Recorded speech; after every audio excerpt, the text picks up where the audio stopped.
The world is getting crazier. People are acting more and more insane. The end of the world is tomorrow. Tomorrow. There's only one thing to do when the world is falling apart. Listen to Basil and Gonz as they discuss this week's news and events through the lens of Bible prophecy. You are listening to Canary Cry News Talk. You're listening to Canary Cry News Talk. Today is September 23rd, 2020. This is episode 246. And today, BELLYFEEL. And you know me because I am your best buddy, Basil. And this is Gonz. Welcome to the podcast where we love Jesus, we love you, and once again, very hard to do, but we love learning to love ourselves, and then also more extremely difficult, learning to love our enemies. Oh, wow. Really, that tagline just keeps getting catchier and catchier, Gonz. Oh, I feel like it just sums up our worldview before we get into all the stuff, because, you know, people sometimes don't realize where we're coming from, and we just want to put it right at the top so people understand, especially new listeners. So, you know, people that are turned off by the whole Jesus thing, they'll just turn it off now.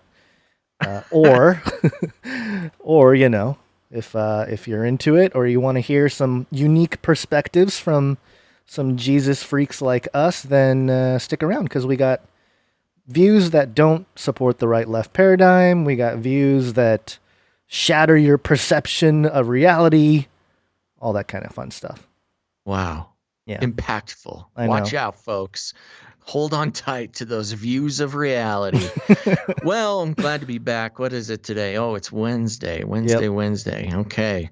The time warp continues. Let me think. Any news on my side? I don't think so. Not much has changed over the past couple of days. It's been a laid back week so far. How about for you? Not much going on. Oh, we have the Hear the Watchmen conference in a couple days here, I think. Igniting the Fire virtual conference, Shimura 20, if you want to get a little discount. And we're also the Hear the Watchmen Orange County, November 5th through the 8th at the Hilton Irvine. And that one I'm going to try to make it. Again, that's probably when baby is born. So we will see if I will actually make it. But I am on the list of people that are supposed to speak there. So you may have a son by then. Yeah. Hopefully. Okay. Very exciting. Lord willing.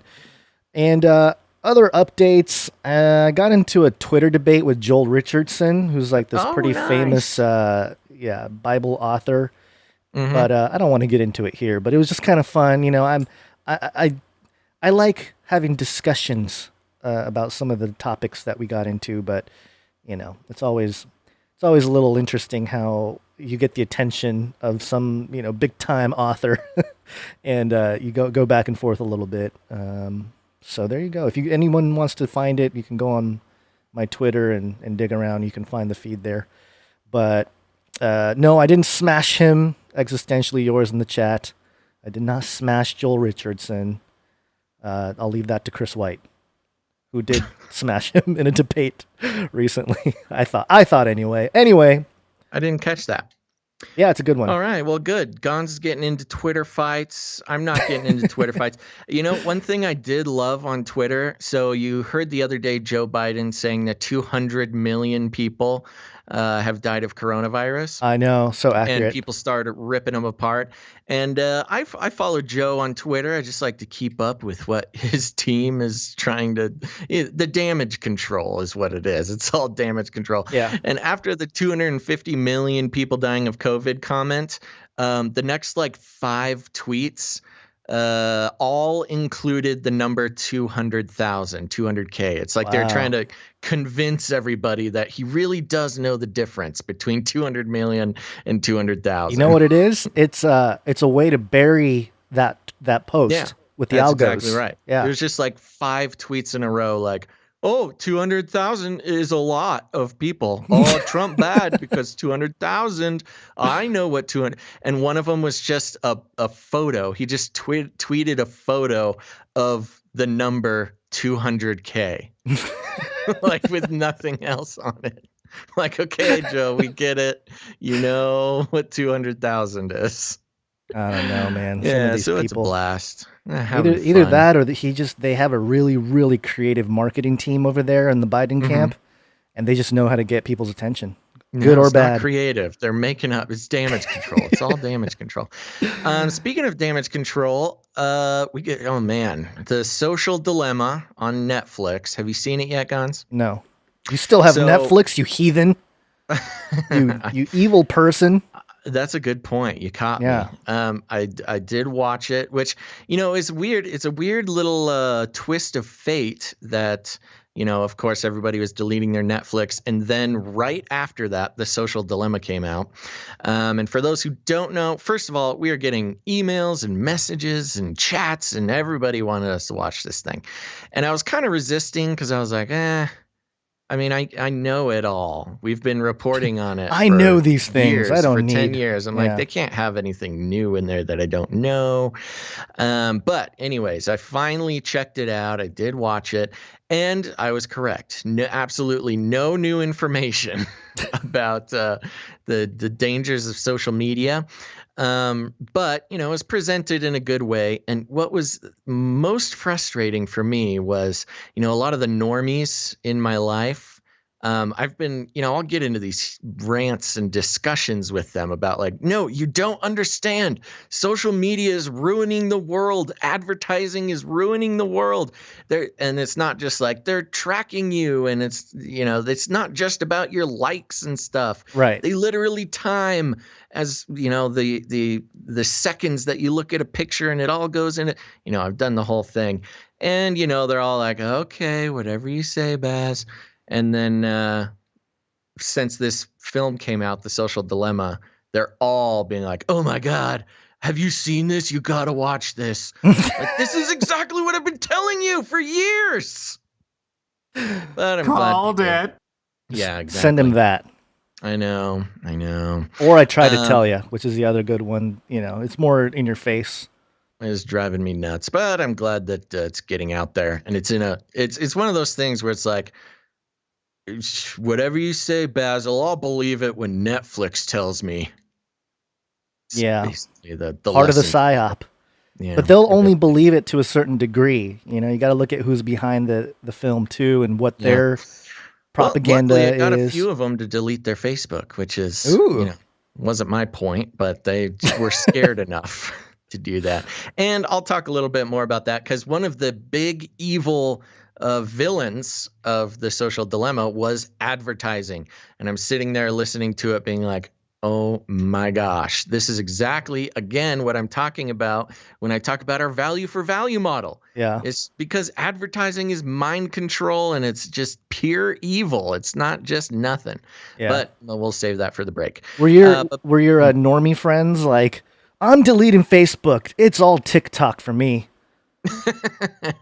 No. Okay. No, that would be funny though. Facebook is evil. It's all about TikTok.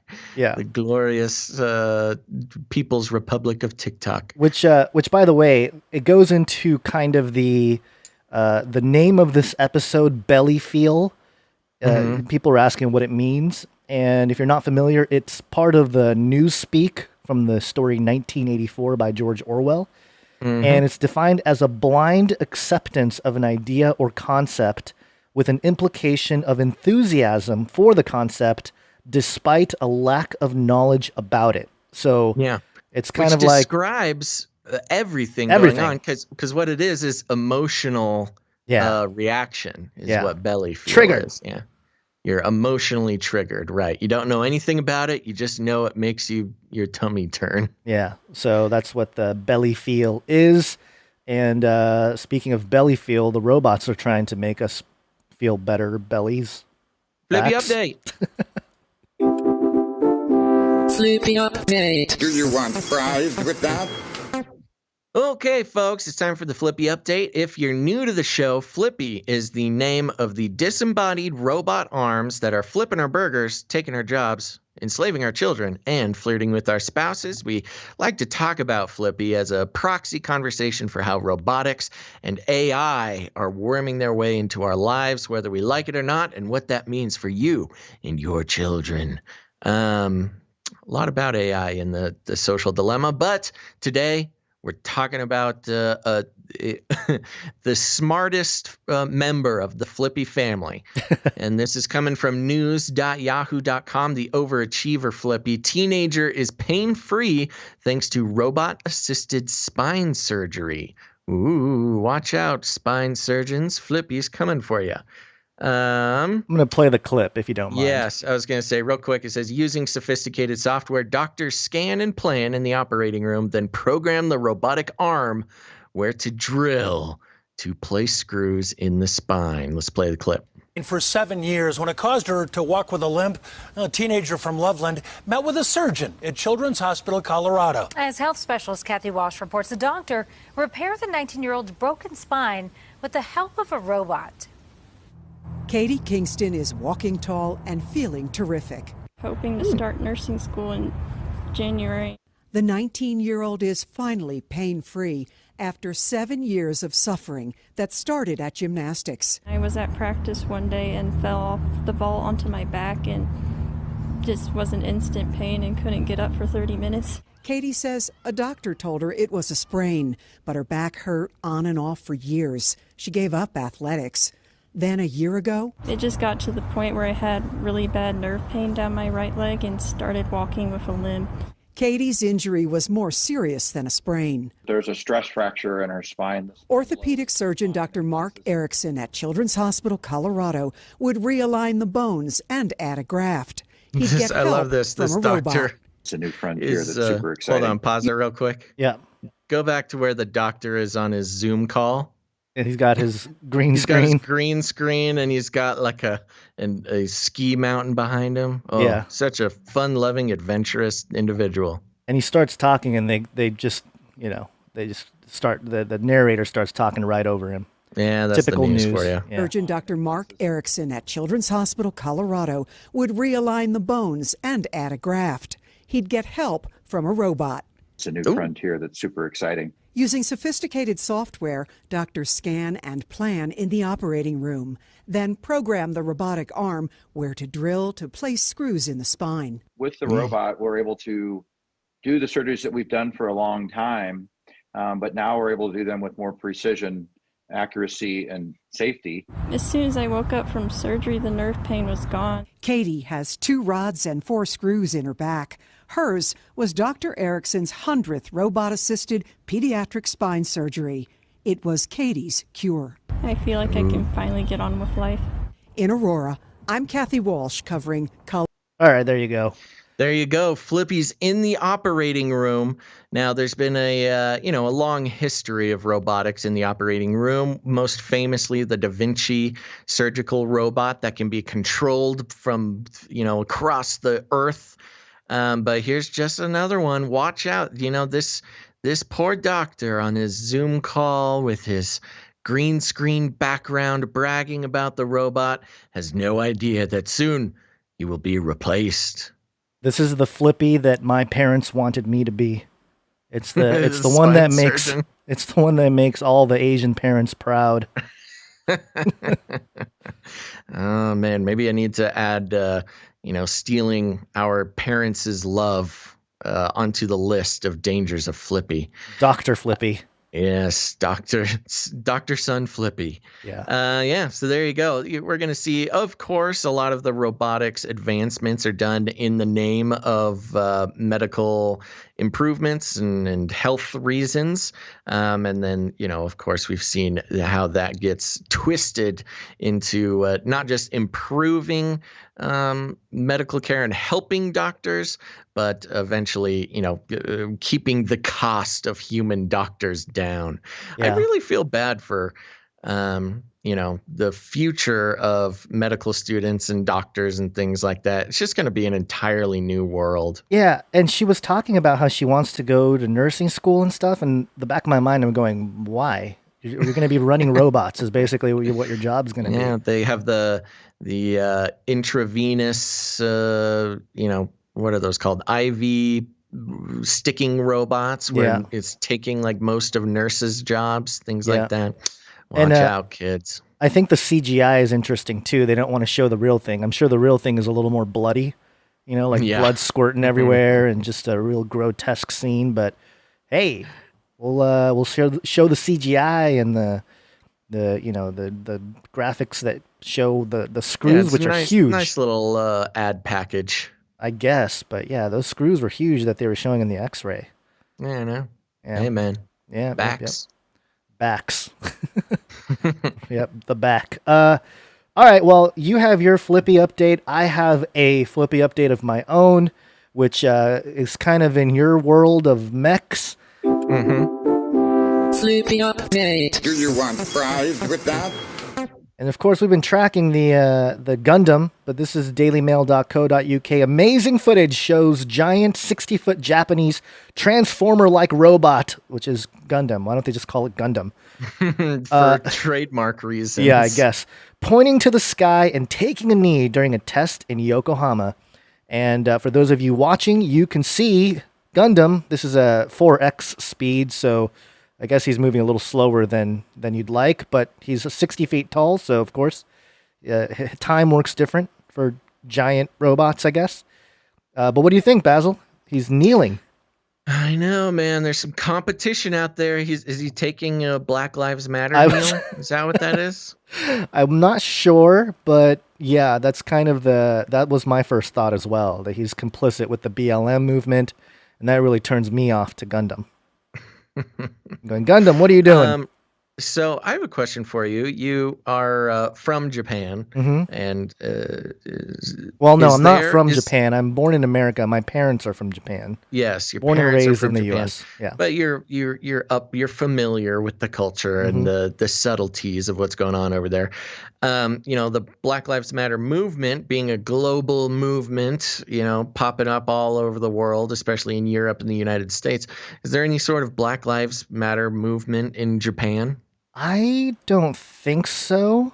I haven't heard anything. I haven't heard anything really. I know Japan happens to be a little more nationalist than you'd think. Yeah, they don't like other nations coming in and taking stake on their land or businesses. So they have a pretty nationalistic view on things. So I'm sure like the young people who are easily brainwashed, which is a lot of them, are all about it because they'll just buy into any kind of globalist type of narrative. But I don't think there's like an outspoken BLM thing happening in Japan, especially because they live in a society where there's already a lot of gun control. There's like barely any gun related deaths, and it's very difficult to acquire a gun and stuff like that. There's a lot of like knife deaths and like stabbings and stuff. Yeah, because, it's like the UK and that. Yeah. So get rid of the guns, everybody will get along. No, they just start stabbing each other. But yeah, I don't think there's much of a BLM type of movement, but they don't need it. There's kind of a youth type of it's pretty hegemonic culture too. There's not like a whole lot of difference, at least the numbers compared to the United States. Most people in Japan are just Japanese, right? Yeah, and a lot of people are very anti-military, and I think this Abe, who just stepped down, was trying to reinstate a Japanese military. I heard about that. Yeah, and the youth were pretty upset about that. They're like, we don't need military. This is, we don't need to go in that direction. But of course, war and stuff, money. We need more money. Yeah. But anyway, there you go. Watch out, Basil's. What's the name of your robot? Prosthesis, which still sounds like a weird medical procedure to me. It is weird. But, well, prosthesis is having a prosthetic limb, I know, but you're going to be in your prosthesis, and I'm going to be in the Gundam Transformer-like robot, and I will just step on you. Okay. Bring it, bro. Bring it, bro. You got to move at 4x speed to look normal. I know, I'm a little slow. I'm a little slow right now, but just, just put me on some, I don't know. Give cocaine. You a shot in the butt, like Trump said about Biden. Yeah, some kind of drug. I'll get some some of that robot crack, Yeah, B12 and methamphetamines, baby. All right. All right, okay. Updates? We do. We got a bunch. We interrupt this broadcast to give you a brief update. By the end of this timely interruption, you will be thoroughly updated. 33 is the number of completion of the Great War. Now, of course, one of the main stories today is about the Hunter Biden thing being, we're going to get to it, as well as the Louisville story. There was somebody in the chat saying that they're from Louisville, and so, asking people to pray for his city with all the stuff happening there with the protests after the Breonna Taylor thing. But the Hunter Biden thing is kind of a big deal, but I think they're trying to distract everybody today from that story, and this is one of the stories that was of distraction. And this was New York Times tweeting this out.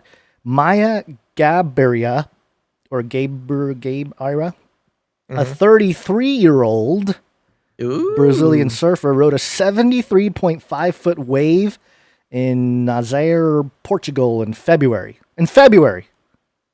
Has nothing to do with anything right now, but have you seen the footage of Nazaré? Very famous big wave surfing spot. Yeah, now have you seen the footage though?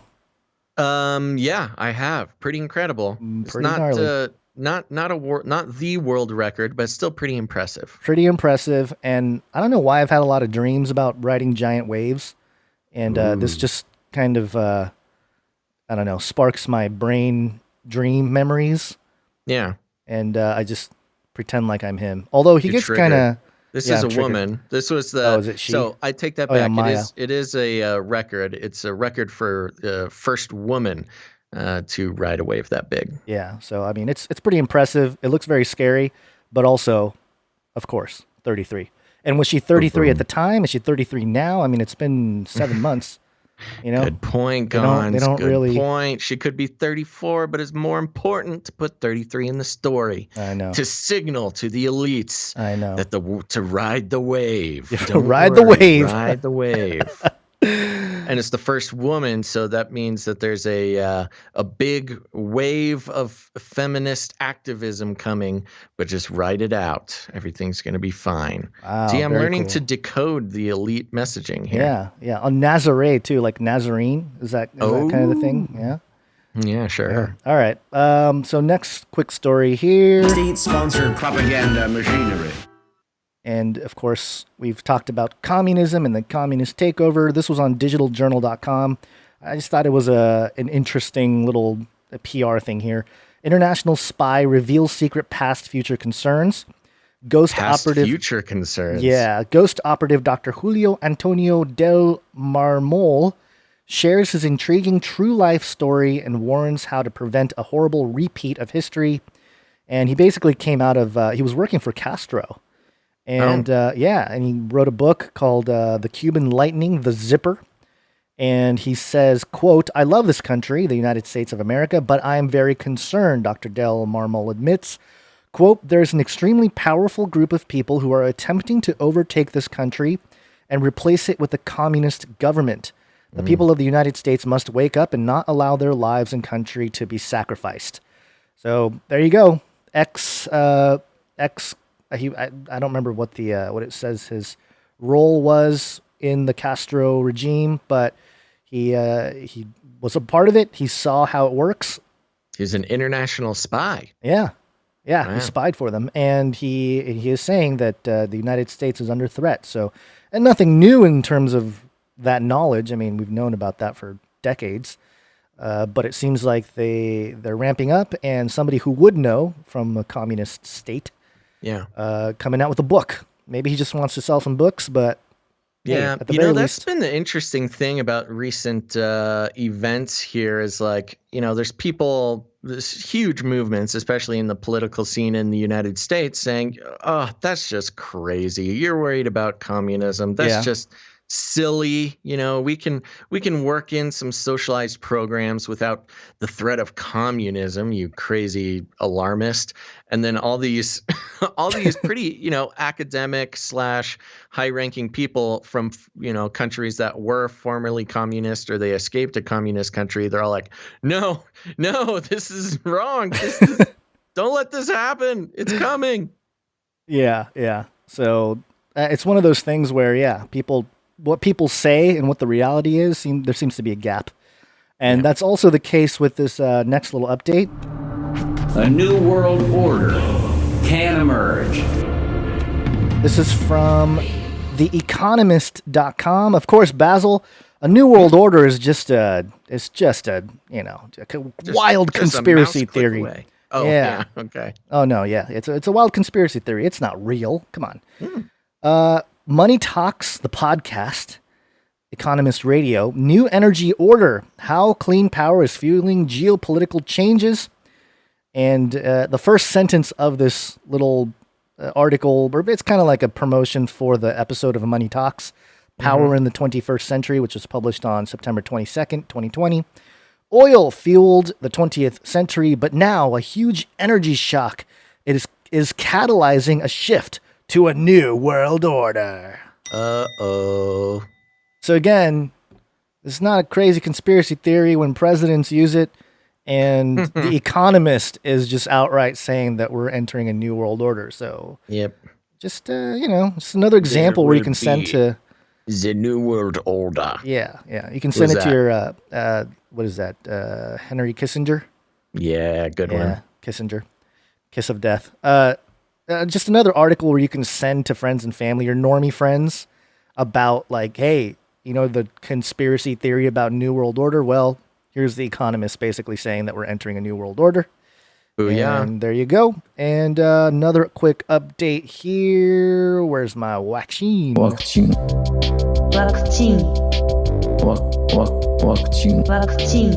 This is AJC.com, Atlanta News Now. Medical experts push for children in COVID-19 vaccine trials.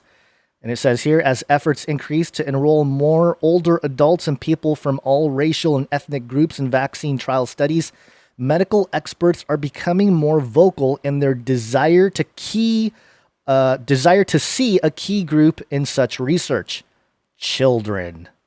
Uh-oh. Why does that sound scary? It sounds like a Halloween novel or something. It does sound spooky. Children. Dr. Evan Anderson, an associate professor of medicine and pediatrics at Emory University School of Medicine and Children's Healthcare of Atlanta, was the lead author of a paper co-written by 7 other published Monday titled Warp Speed for COVID-19 Vaccine. Why are children stuck in neutral? Why, Basil? That's so weird. Why are children not being considered? So they're saying they want to test on children? Yeah. Yeah, that just is not a good look. No. Quote, we owe it to our children to not delay moving forward initial studies to evaluate promising vaccine candidates. Let's shoot them up. Yeah. What politician is going to volunteer their child for the first round of testing? That's right. They're not going to, because they're going to test it on children in Africa. Right. And of course, maybe Bill Gates will volunteer his children since we're taking things that are genetically modified organisms and we're injecting them in little kids' arms. We just shoot them right into the vein, right into the vein, right into the vein, right into the vein, right into the vein, right into the vein. Yeah, that's still funny to me that he said that. You're sick, man. Me? I'm sick. I'm sick. Oh, I need the vaccine? Is that what you're saying? You need a vaccine. Yeah, and in conjunction to this story, there was a clip that was going around that was shared on the channel Daya Tom. I think this person is from the nation state of Israel, and the video is titled ID 2020 Microchip Ad on National TV Israel. Whoa. And I'll play it. It's kind of hard because the actual clip is really poor footage. It's like phone camera footage of a TV, and so the audio, and they're speaking Israeli. So I don't understand what they're saying. Hebrew. If you can call it modern Hebrew, a little different from ancient Hebrew. It's called Hebrew. Yeah, but it's different kind of Hebrew. But anyway, and I was trying to get the closed caption here, but it doesn't really show up in English. But I'll just play about a minute of this person here, Daya Tom, on YouTube, talking about the clip because she does mention it in English. And of course, on the top right of the video, this weird like spiral thing kind of reminds people of the whole pedo symbol, whatnot. Sure. But here's the clip from the video. Hi, everyone. Today I want to show you a little piece of something that has been running on national television. It was broadcasted a minute and a half or a minute before the news on the second TV channel here in Israel. It's just basically an ad with kids and a lot of weird symbolism. If you can see the spiral and the triangles and X's and a lot of pedophilia connected crazy stuff in there. And kids are being asked basically what would the future in school look like. And I'm going to put some subtitles in English in there. Try to figure out how to do that. And basically, if I succeed, then you'll be able to see some subtitles in English. If not, then just basically there's this boy who just says that, oh, we're going to have these implants, and then a picture of the implant pops up, as you will see. And we're going to have these implants in our hands, and they're going to connect to the nervous system and connect to the brain, and everything is going to be transferred like that. So there you go. Yeah, and you can see, for those of you watching, there's a still shot of the kid kind of pointing at his hand, and there's kind of an overlay of a microchip. And it's really quick. It's really not that, obvious. But I think anyone who knows about it kind of goes, whoa, what? Gotta chip the kids, man. Gotta chip the kids. And this goes hand in hand with the story from a few weeks ago, maybe a few months now, where Netanyahu came out and said he basically wanted to track children with microchips. And there was like pushback from rabbis, like, we can't microchip children. What are you talking about, Bibi? Pretty alarming. Pretty crazy, weird, and creepy, but that's the world we're heading into. And if you are not aware of maybe the prophetic significance of that, you're going to buy into it. You're going to be BELLYFEEL. Uninformed, yes. You're going to have to rely on your BELLYFEEL for when the chip squad comes around. Yeah, you're going to have to get all excited. But you had a quick update as well. Do you have a link? You crossed onto my turf with your Flippy update, so I figured I'd cross onto your turf with my own little update here. Do you have a link to this? Oh yeah, I never sent it to you. Hold on a second. You failed to contribute to the show properly, Basil. Yeah, I just literally realized that I did not send that to you. Let me pop it into our Chipe scat here. No, don't do it to Skype. Do it on the document, because then your whole video will mess up. It's really big. It's going to be humongous. That's but fine. Here you go. You always, there it is. Do that. Okay, so I got a little update here. We like to keep an eye on artificial intelligence. And of course, there's been a lot of breaking news about artificial intelligence making its way into the creative realm. If you thought that AI couldn't be artists or speechwriters for the president, you are wrong. This was a tweet from Keaton Patty on Twitter. I forced a bot. What? You sent me a screenshot.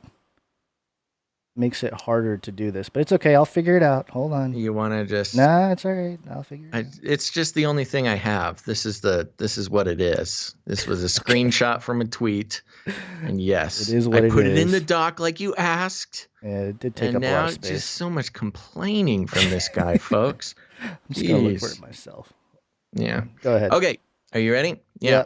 Okay, so it reads, I forced a bot to watch over 1,000 hours of Trump rallies and then asked it to write a Trump rally of its own. Here is the first page. All right, let's see. It's written in a screenplay format, so I'll do my best to translate it. Interior, Big Arby's in South Wyoming. President Trump forces himself on a podium. I just had a phone call with the economy, jobs poured out of the phone, great jobs, tall jobs, Steve Jobs, all at Kinko's. The crowd cheers. It is full of real Americans. Man with hard hat, man with harder hat, gun that is alive. The United States, the United Snakes is doing so good. Other countries are on fire. All the people on fire. Hot fire too. Hot, not us. Our flag is so beautiful. President Trump salutes a flag that says Arby's food is fine to eat. The crowd howls. They love the flag of America. I signed a bill. No more swamp. Swamp gone. Swamp is in Mexico now. It's on fire. Great deal for us. The crowd chants, 4 more swamps. 4 more swamps. Foreign powers cheat us. Canada steals our milk. China steals our milk. We only had 1 glass of milk left. Obama drank it. Not fair. The crowd boos. They want that milk. But like President Ronald Reagan, I will bring back the milk. The crowd roars. They still want that milk. A wall of milk. No criminals get through. Democrats want criminals to have the milk. No way. Milk comes from coal. We'll dig it up.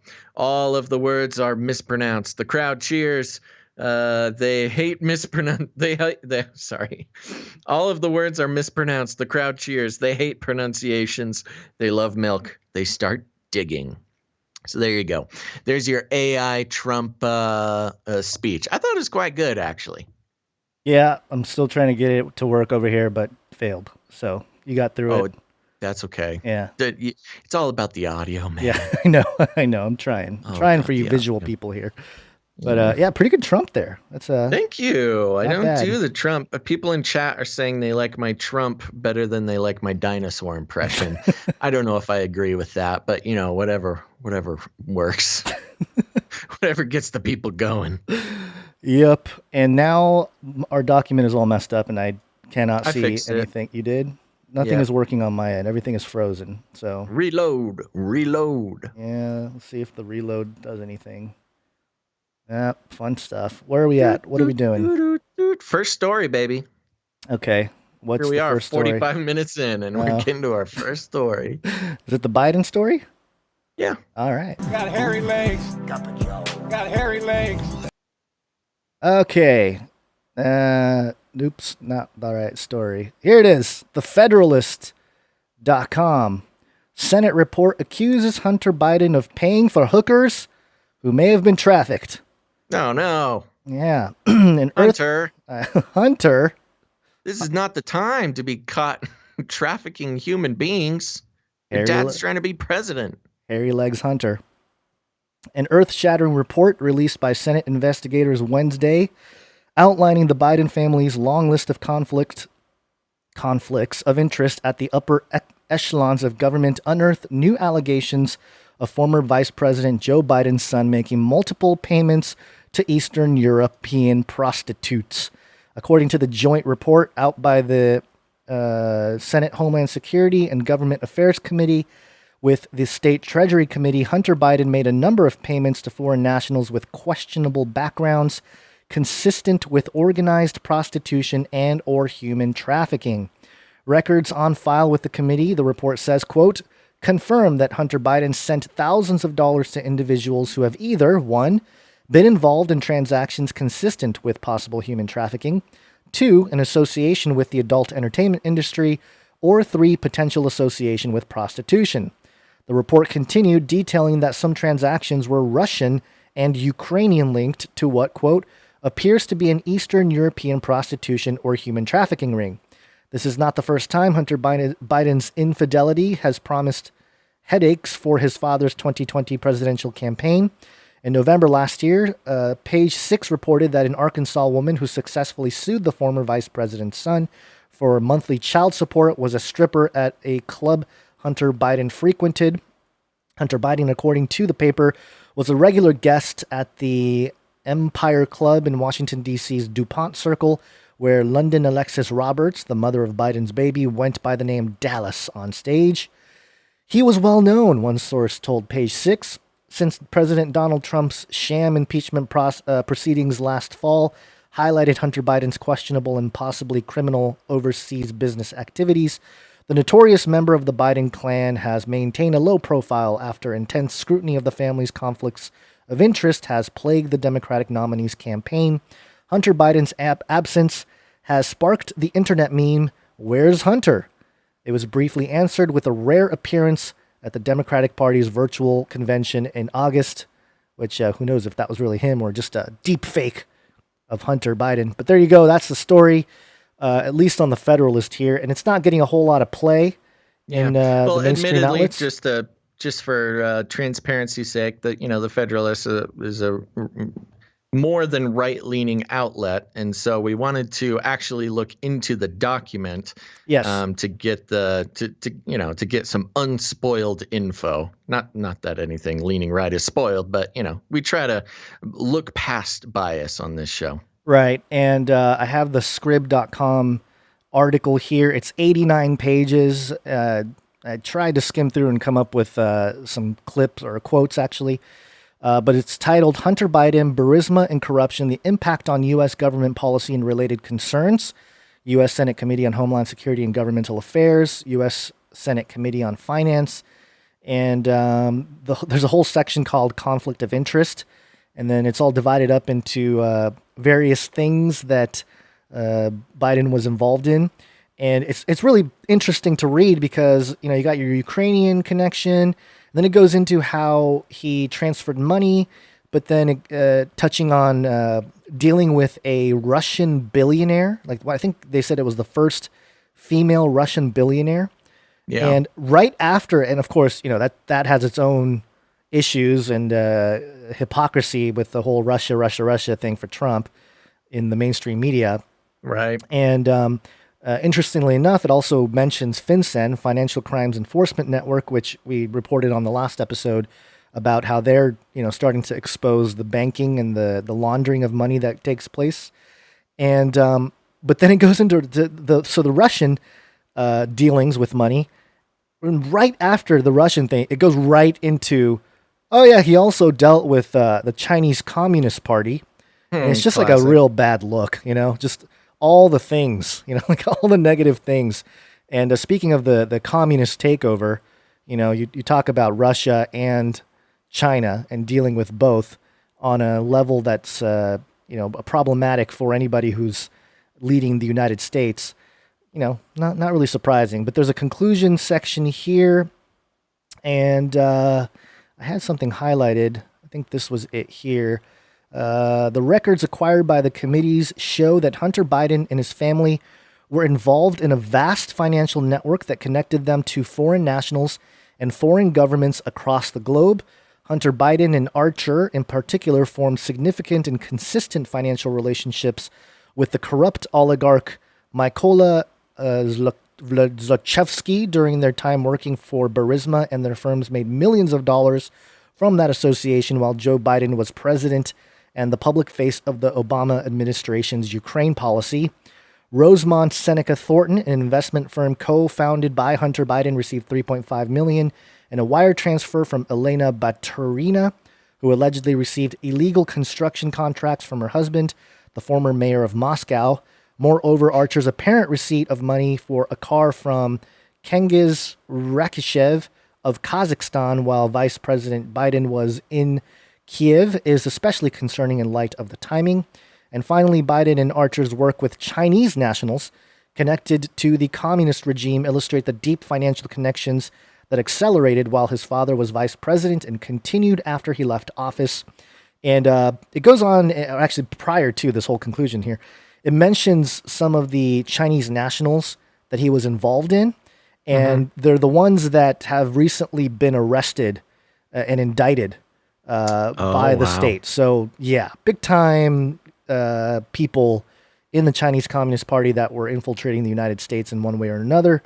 And so this is kind of a big deal. And it says here the records acquired by the committee shows consistent, significant, and extensive financial connections among and between Hunter Biden, James Biden, Sarah Biden, Devin Archer, and Chinese nationals connected to the communist regime and PLA, as well as other foreign nationals with questionable backgrounds, and lays out all the details. So there you go. That's directly from the source here instead of just the whole prostitution thing, which obviously the right-leaning source is going to go for the moral, the abhorrent moral aspect of the story for political reasons. But within that are actual corrupt behavior of treasonous behavior by the Bidens, and specifically Hunter here. And, not surprising. We kind of knew about this, but interesting that it's official now. U.S. Senate Committee on Homeland Security and Government Affairs releasing the document on the whole thing. Yeah. And this came out today, and surprisingly, not a lot of people reporting on this. Not a lot of outlets talking about it.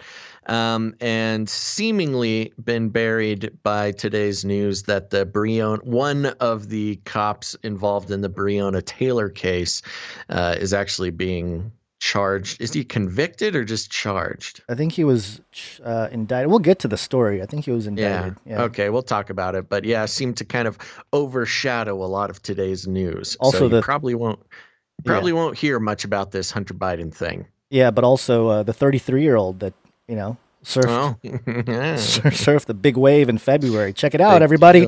In February. I know. Just had to dig it up and save it. I know. I can picture like the PR people in the background, bust out the surfing story. Right. 33 alert. We need help. Ride the wave. Ride the wave, everybody. All right. All right. Well, to balance things out a little bit, Gons, I mentioned last episode, unless you have anything more to add to the Hunter Biden story. No, I'm just trying to get back to the document here, which is still so to giving me balance issues. things out a little bit, I mentioned last week, I sort of tried off the top of my head to discuss this story that we're also not hearing a whole bunch about. I'm going to bring it to you here. This is from Vanity Fair. I'm not sure, a lot of stuff coming out of Vanity Fair recently. Now, at the top here, it's Vanity Fair Hive. I don't know what the Hive is. The New Age. We will launch a new age. So there we go. To balance things out a little bit. Now, there's no official documents for me to comb through just yet on this story, but I just teased it last episode, so I wanted to bring it here. VanityFair.com quote. Headline, one of the most significant potential conflicts of interest in American history, how everyone from foreign governments to federal contractors is quietly lining Trump's pockets. So this was also kind of discussed in the context of the FinCEN bomb drop the other day from BuzzFeed regarding, banks willingly and knowingly facilitating large-scale money laundering for criminal enterprises and governments around the world. And along the same lines, let's get into this. Now, it's a super long article, so I recommend that everybody check this out. Remember, we put all the links to the articles that we cover in the show notes. You can find that at canarycrynewstalk.com. I recommend everybody take a nice full read through this, but I'm going to be kind of jumping around and hitting the main points. But first, I'll start out at the beginning. And it reads like this. In the heart of San Francisco's financial district, a few blocks from the Transamerica Pyramid Center, ding, ding, ding, that defines the city's skyline, sits a 52-story tower, the kind you might find in any major city. Its name, 555 California Street, is as forgettable as its appearance, all brown and black and boring. Inside, a team of security guards watches over the elevator banks in the lobby, checking IDs. To get past them and into the heart of the building, I signed up for a desk in a co-working space on the 49th floor. Once there, I rode down to a different floor, the 43rd, and walked off the elevator. Before me stood a pristine office with shiny concrete floors, subdued gray couches, empty chairs, and a sign that read Qatar Investment Authority Advisory USA Inc. And in smaller type, a subsidiary of the Qatar Investment Authority. Nothing inside the place looked as if it had been touched. There was a marble welcome desk with no one to welcome visitors. On top of the counter sat a plant that looked like it had been dead for months. I rapped my knuckles on the glass doors. No one answered, even though it was in the middle of the afternoon. The next day, in the morning, I returned. Again, I knocked and no one answered. Why would anyone, much less an entity that serves as an arm of the Qatari government, bother outfitting an empty office space in an expensive San Francisco skyscraper? Consider who owns the building. The lobby features signs for Vornado Realty Trust, the publicly traded firm with innumerable shareholders that has a 70% stake in the tower. The other 30% belongs to a single man, Donald J. Trump, the President of the United States.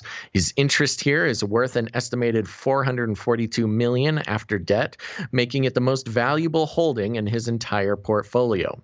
It's worth more than twice as much as Trump Tower, more than 7 times as much as Trump's property in Vegas, 16 times as much as his Doral Golf Resort in Miami. The amount Qatar pays in rent remains a mystery. Odds are it adds up to a sum most billionaires not named Trump would hardly notice. According to a Vornado document, the office is just 5,557 square feet. If the Qataris are paying the average rate in the building, that would amount to $450,000 a year. And Trump's 30% would total $135,000. The money does not flow directly. Instead, it appears to go from the U.S. subsidiary of the Qatar Investment Authority, a sovereign wealth fund, to HWA 555 Owners LLC.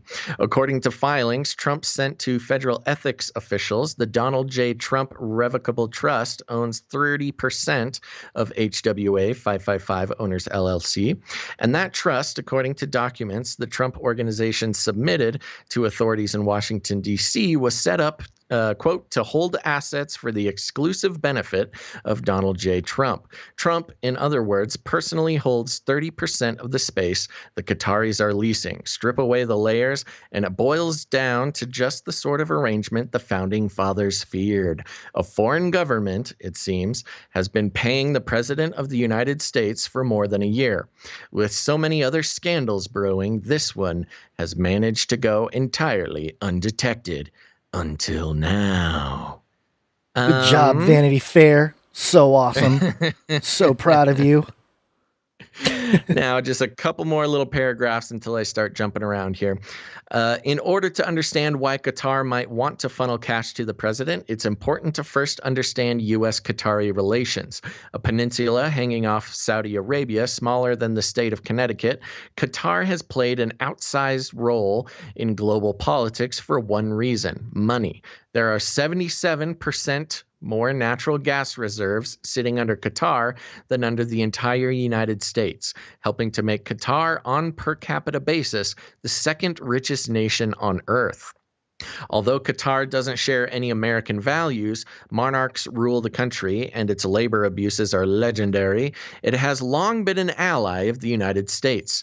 Qatari troops fought alongside Americans in the Gulf War. Afterward, the tiny nation spent more than $8 billion on a military base hosting American troops near Doha, the Qatari capital, which has been a key center for operations in Afghanistan and Syria. America has other allies in the region, including Saudi Arabia and the United Arab Emirates, but for years the allies have been sparring among themselves. In 2014, Saudi Arabia hold on, sorry, lost myself here. Okay. In 2014, Saudi Arabia, the United Arab Emirates, and Bahrain pulled their ambassadors from Qatar, accusing the country of backing terrorists. In May 2017, Trump took his first trip overseas as president, visiting Saudi Arabia, a nation that had recently pumped more than $270,000 into the Trump International Hotel. In early June, the Saudis and several other Middle Eastern nations collectively cut off diplomatic ties with Qatar. Saudi Arabia also shut down its borders with its neighbor, turning Qatar into a virtual island. Is that the trip when there was that bizarre picture with Trump touching like a glowing globe with the Saudi guy? That's a great question. I don't think so. I think it's the same guy. I don't remember where exactly that happened, but that might have been it.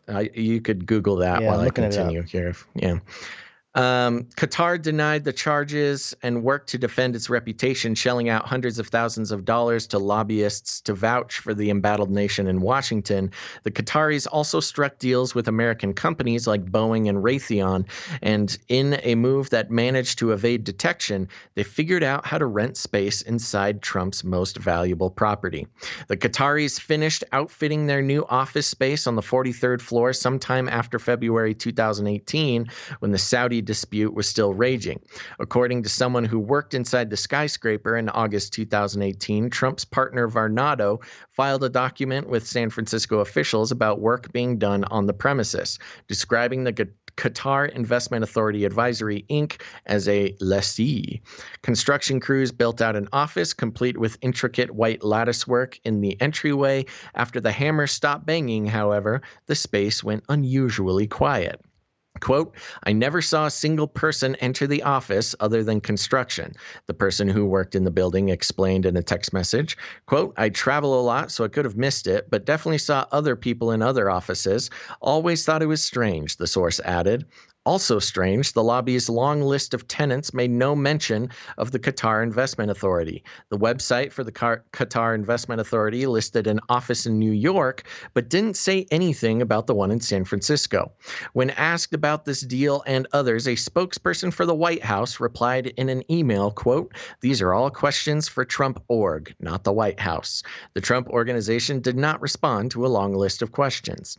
Spokespeople for Vornado and the Qatar Investment Authority declined to comment. It's unclear what, if anything, goes on inside the space. Regardless, the arrangement might be a violation of the U.S. Constitution, which forbids presidents from accepting emoluments, compensation, from foreign governments. The president's legal team has previously argued that when a foreign government pays the president at his Washington, D.C. hotel, it's legal because the trade constitutes a value-for-value exchange. Woo, Gons. There we go. Value for value exchange. It's like us. Trump gets money and the officials get a place to stay in the San Francisco office tower. However, it's harder to make that case.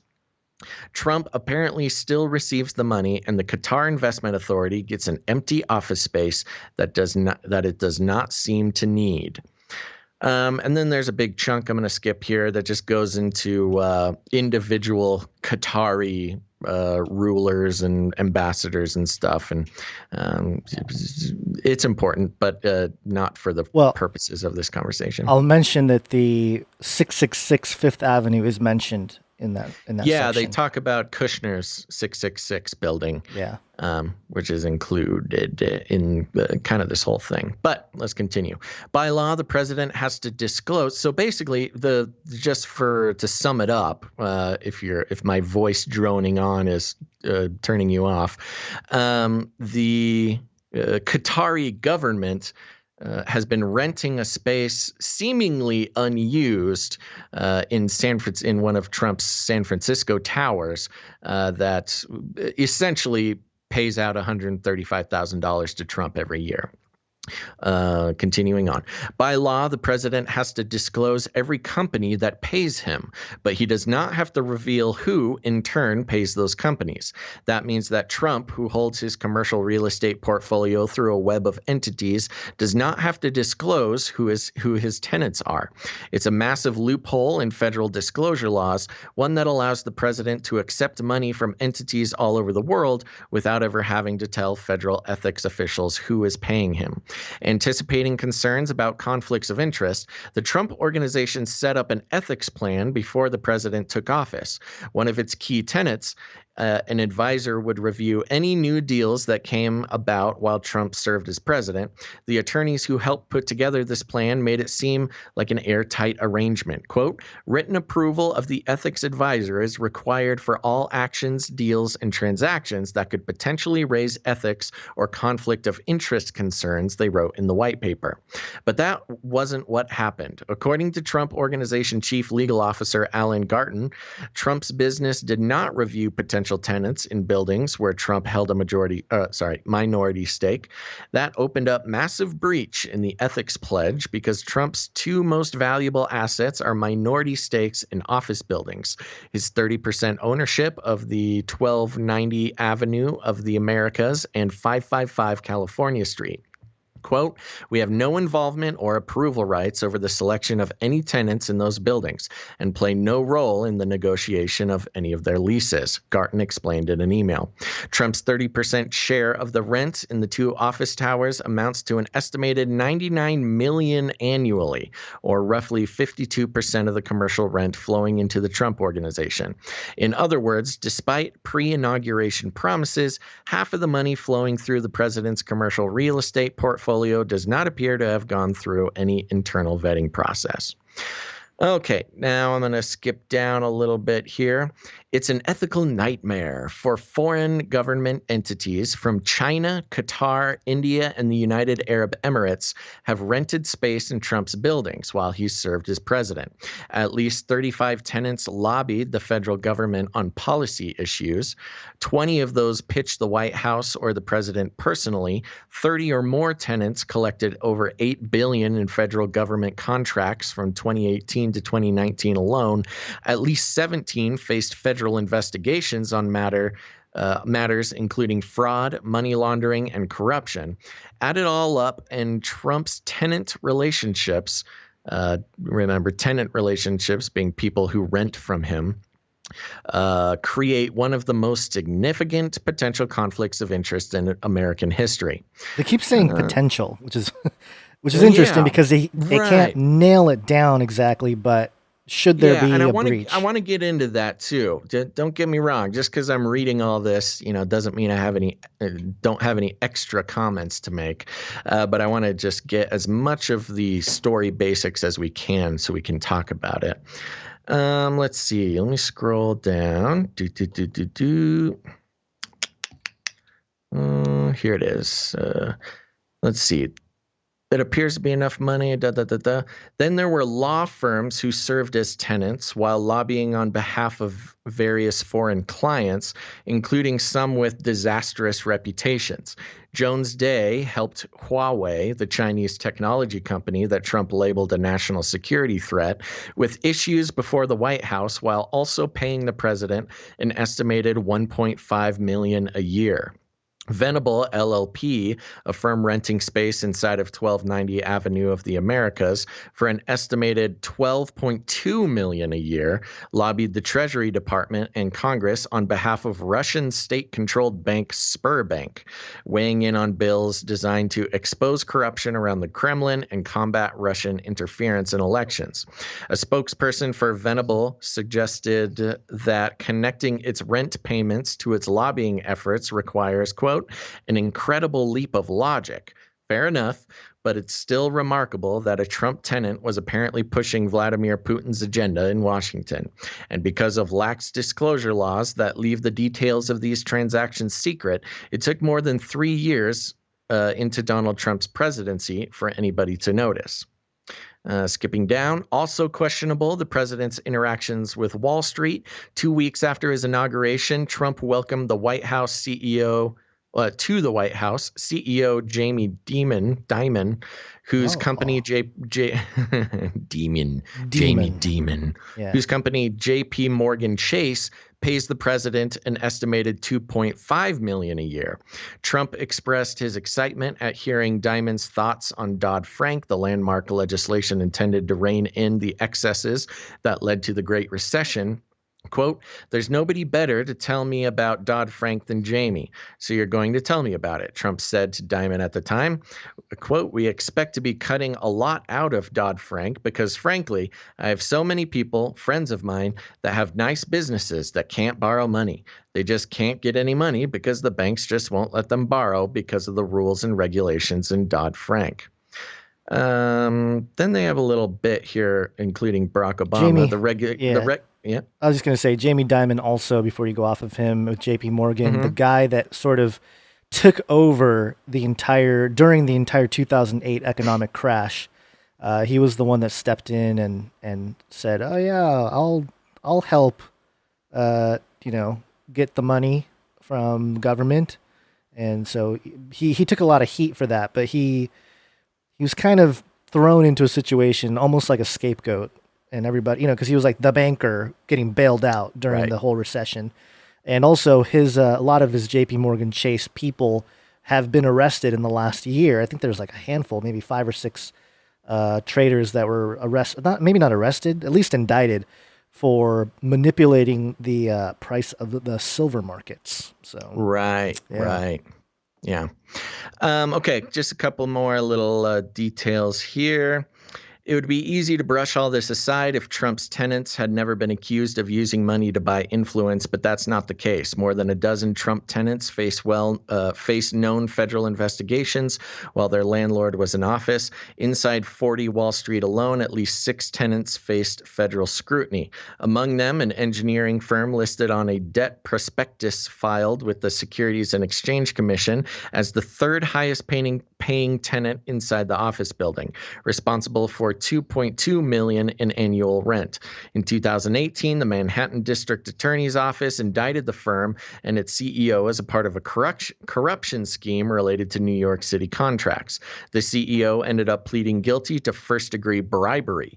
Today, a rebranded version of the firm, dubbed Attain is still afloat with a slightly smaller lease, paying $1.3 million a year to rent in the president's building. Even Trump's blue chip tenants have had issues. Walgreens, Boots Alliance, J.P. Morgan Chase, Santander Bank, Morgan Stanley, Bank of America. What? I think it's Santander. That's what I said. Okay. All right. Santander Bank, Morgan Stanley, Bank of America, Wells Fargo, and Goldman Sachs all paid the president rent while the federal government investigated their businesses. Capital One, which leased the corner space in Trump Park Avenue, faced an anti-money laundering investigation. So did UBS, which leases space in 555 California Street. Barclays, which once paid an estimated $2.4 million annually to rent space in 555 California Street, handed over $6 million in 2019 to settle charges that it had violated the Foreign Corrupt Practices Act by giving jobs to relatives of government officials in Asia in order to curry favor. In July 2019, at the same time that Microsoft was vying for a giant cloud computing contract with the Defense Department, the software firm paid $25 million to settle allegations that its subsidiary in Hungary, Saudi Arabia, and Thailand had violated Foreign Corrupt Practices Act, funneling money and gifts to government officials. Just two more paragraphs here. 21st Century Fox, the former parent company of Fox News, paid Trump a small sum for engineering space that appears to be connected to an antenna on top of Trump International Hotel and Tower in New York City. Despite all the attention paid to Trump's cozy relationship with Fox, the deal has flown almost entirely under the radar. I love this part. Before CNN watchers get too enraged, however, it's worth noting that the Trump Organization has a similar agreement with that channel for use of an antenna on top of Trump International Hotel in Washington, D.C. It's hard to keep up with all of this. It's hard to keep up with all of this. That's the point. There's simply too much money flowing between the federal government, President Trump, and private entities to investigate every deal or the motivations behind it. Federal ethics officials do not even know who the president's tenants are, much less what they pay or why they pay it, so the money keeps flowing. And that's the end there. But I do love how both Fox and CNN have deals that are paying the president. Yeah, right and now, which really destroys this left-right paradigm and shows it's not about CNN versus Fox. They're two sides of the same coin that are all wrapped up in this big financial structure where the elites and the rich don't really care about left and right. They just like moving big amounts of money around. Yeah, you skipped a paragraph that I thought would be interesting as well, because it says when you were, it was going through all the companies that were lobbying, Columbia University lobbied on fetal tissue research, a controversial topic for pro-life advocates, while handing an estimated $2.1 million to the president every year. And then Nike, and then also blockchain. Blockchain business Ripple Labs weighed in on financial regulations while handing Trump nearly $1.2 million a year. So all you XRP people out there, I know there's a XRP army that was all stoked about XRP. We received some XRP as a donation, which was awesome. But there's some people out there. I think who was it? I think his name's Christopher Green from Chad, help me out. What's his channel? It's called he used to be like a truth kind of guy. And he switched to, he was like a former banker guy that turned into a truth channel. And AMTV, I think, is his channel. And now he's doing these XRP to the moon, baby. Tweets or something. It's like, what in the world is this all about? Right. As XRP, goes down in price over the last few months. But anyway, I think that's why. I think people have known about, because a lot of XRP people out there are really stoked about Trump's whole new quantum economic thing that's going to replace SWIFT, and XRP's involved and blah blah blah. So interesting that Ripple Labs would be mentioned in that whole process there. But sorry, just decided to mention that. That's good. I actually meant to highlight that and I forgot it. So, just real quick to break it down here, I see some people in the chat are really triggered that we're reading from a Vanity Fair article. That's what we do on this show. We take the mainstream news and we analyze it to see how they're manipulating the conversation. Okay, we don't always just read random, conspiracy blogs. This is useful information. We're all learning how to read mainstream and dissect the rhetorical trickery in here. But obviously throughout this article, it's very orange man bad, but you got to admit, if indeed the allegations are true that Trump does receive money from the Qatari government, the Chinese government, the Saudi Arabian government. That's all pretty concerning, as well as, the receiving money directly from companies that he can influence investigations and lobbying and all sorts of stuff like that. The term, conflict of interest is not a wild term to connect to this. But one of the big points about this, this isn't an orange man bad conversation, at least the conversation we're going to have.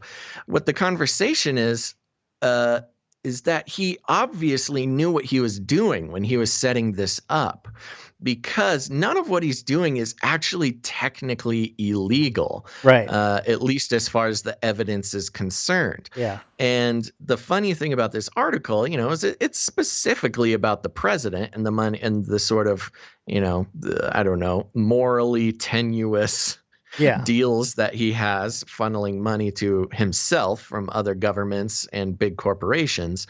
But the fact of the matter is that this is what politicians do. This is the Congress, and the houses of the Senate houses and everything are filled with men and women who have exact deals like this set up. And the big deal about this is not that, Trump is going to get in trouble, because most assuredly he is not going to get in trouble. No.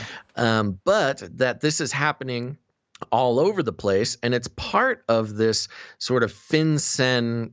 It's not part of the connected to the story proper, but it's part of the system where you can, yes, there are quote unquote ethics committees and ethics laws, but they're also set up with really convenient loopholes to where any politician can use, private businesses to receive money through foreign governments or other, big lobbying corporations or whatever.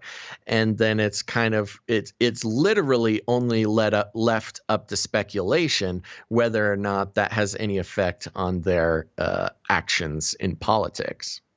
Yeah. And again, from a strictly ethical point of view, it is kind of like, it's shady, but as you said, pretty much every politician that makes money does this kind of loophole deal with other nations, corporations, whatever it is. It's why Nancy Pelosi, his net worth is 120 million, and from what? From government? No. From other things, right. From things that she does off to the side, and her government position allows her to sort of leverage her power and whatnot in different ways. And there obviously, because of the way everything's set up, there are little loopholes. And I think the main word in the headline here is the potential conflicts of interest. But part of it too, I think the reason why no one's really running with this, and maybe this guy Dan Alexander, he's sort of waving the flag, Trump, the orange man, bad. Look at what he's doing, these potential conflicts of interest. And, he's violating the Constitution, is because one, every politician has this type of thing that they're doing, some more nefarious than others, like we just, reported with the Hunter Biden thing. But also this type of thing is way more complex. This is like the elite game. If you're in the top 1%, this is the kind of financial, political, geopolitical game you play to make money. And so most of your common normies aren't going to know what the heck is going on with. They're not going to be able to parse this. It's much easier to be like, oh, there's a P tape of Trump. You know, that, Right. you know what I'm saying? Like, it's much easier for that people. goes back to the BELLYFEEL, man. Right, exactly. I mean, this type of thing is rampant within American politics. It's not just Trump, but it does include Trump. Like, if there's look, we love everybody here. If you're a Trump lover, Trump hater, whatever, we're just here to look at the facts, objectively, or even just the narratives. Sometimes not the facts, but the narratives, the rhetoric, the facts, the data, everything, and take an objective look. And the objective fact of this is, of course, Trump is involved in sketchy stuff, because of course every politician is involved in sketchy stuff. And so you can't sit there and say, no, Trump's innocent. Trump's the only politician who doesn't take sketchy money. Now, of course he does. But and that's just part of stepping outside of the left-right paradigm. If you're stuck in the paradigm, the people, I'm not going to name any names, but if you're sitting there and you're getting triggered saying, this is all just orange man bad nonsense, then you got to take a look at yourself. You might be a little bit too invested in a guy who's just playing the game that, we don't get to play in. But the fact of the matter is, this is rampant. It reminds me of Joe Biden's comment from the speech he gave the other day, where he was mentioning like $450,000. That's more money than I've ever seen. Like, bro, yeah, right. What? Shut up. Nobody is believing that you've never seen $450,000. Your son Hunter was getting paid like $50 million a year by Ukrainians. Of course you've seen 450. It's this weird like character, especially the Democrats. That's one of the biggest differences between the Democrats and the Republicans is Democrats pretend to be poor while they're doing the same stuff. At least the Republicans are like, yeah, I'm rich. I'm stoked, dude. You get rich too. Let's make everybody rich. The Democrats are like, we're poor and everyone should be poor. You know what's really interesting too, because I was listening to Mo Facts, which is Adam Curry's second podcast. Yeah, and they were kind of looking at the history of the red versus blue.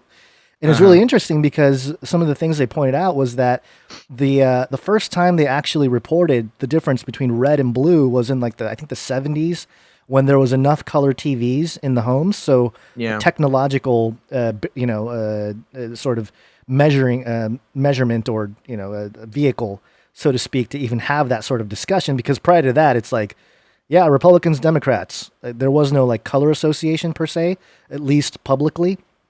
And they were saying that at the beginning, the Republicans were actually labeled blue states or blue regions because red was considered communist.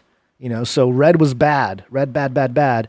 And then and everything changed in the year 2000. 2000, that's not that long ago, is when the Republicans really took on the red and the Democrats blue. And that was part of the whole the TV networks doing that. They ran with it. Oh, interesting. Yeah. That's a fascinating piece of history. Because now we're stuck in the moment and we all just think red versus blue and all this stuff. But historically, it wasn't like that. And it's really fascinating to look at the media manipulation that has played a huge hand in the red-blue paradigm, the right-left paradigm. So, it was a very interesting conversation there, and they get into a whole bunch of stuff. But, Trump, Trump is known to be like a good business guy. Yeah, of course. So this is just good business. He knows, and I think part of the tax thing where people, he show us your tax returns and all this kind of stuff. Man, he probably has paid so much money to find the loopholes to keep everything as legal as possible. That even if they released it, he won't get in trouble. He won't get in trouble legally, but people will question the ethics. But those are two different things, and that's part of the issue with the entire country. Is people people make claims or make accusations based on a moral standard, but then there's a whole different discussion if you're going to talk about a legal standard, and the two aren't they're not eye to eye. They're just not, and people forget that, And so I think this is a worthwhile discussion for anybody who's waking up, all the normies out there or your normie friends, to bring up that, like, hey, there is a conversation to be had about what laws are being broken, what's constitutionally shady and whatnot. It's all about BELLYFEEL, man. But if you're really going to analyze this, then it's going to be tough to really nail down Trump's illegal activities. And, part of it, too, it made me think of Hillary.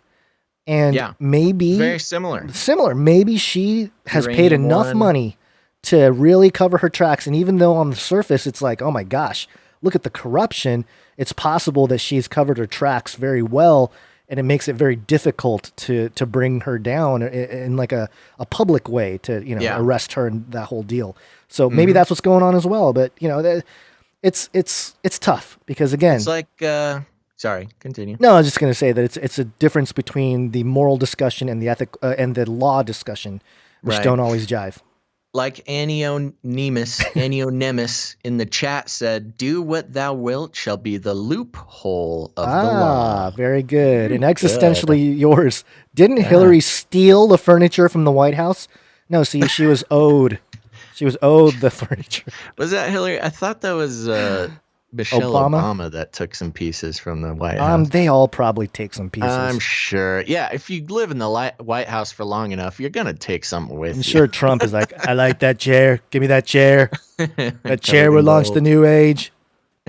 Okay. All right. So there you go. Just something to keep an eye out as all of these humongous financial scandals come out. It's not just the bankers. It's not just the criminals. It's also all the politicians. And that's just the way of the world. Yep. You ready for a break? Yep, I'm ready. Let's take a real quick break. It's break time. Come on, take a break. Okie dokie, folks. We're going to take a quick break, but don't go anywhere. We've got some updates on the Breonna Taylor indictments. We've got some COVID Fauci facts.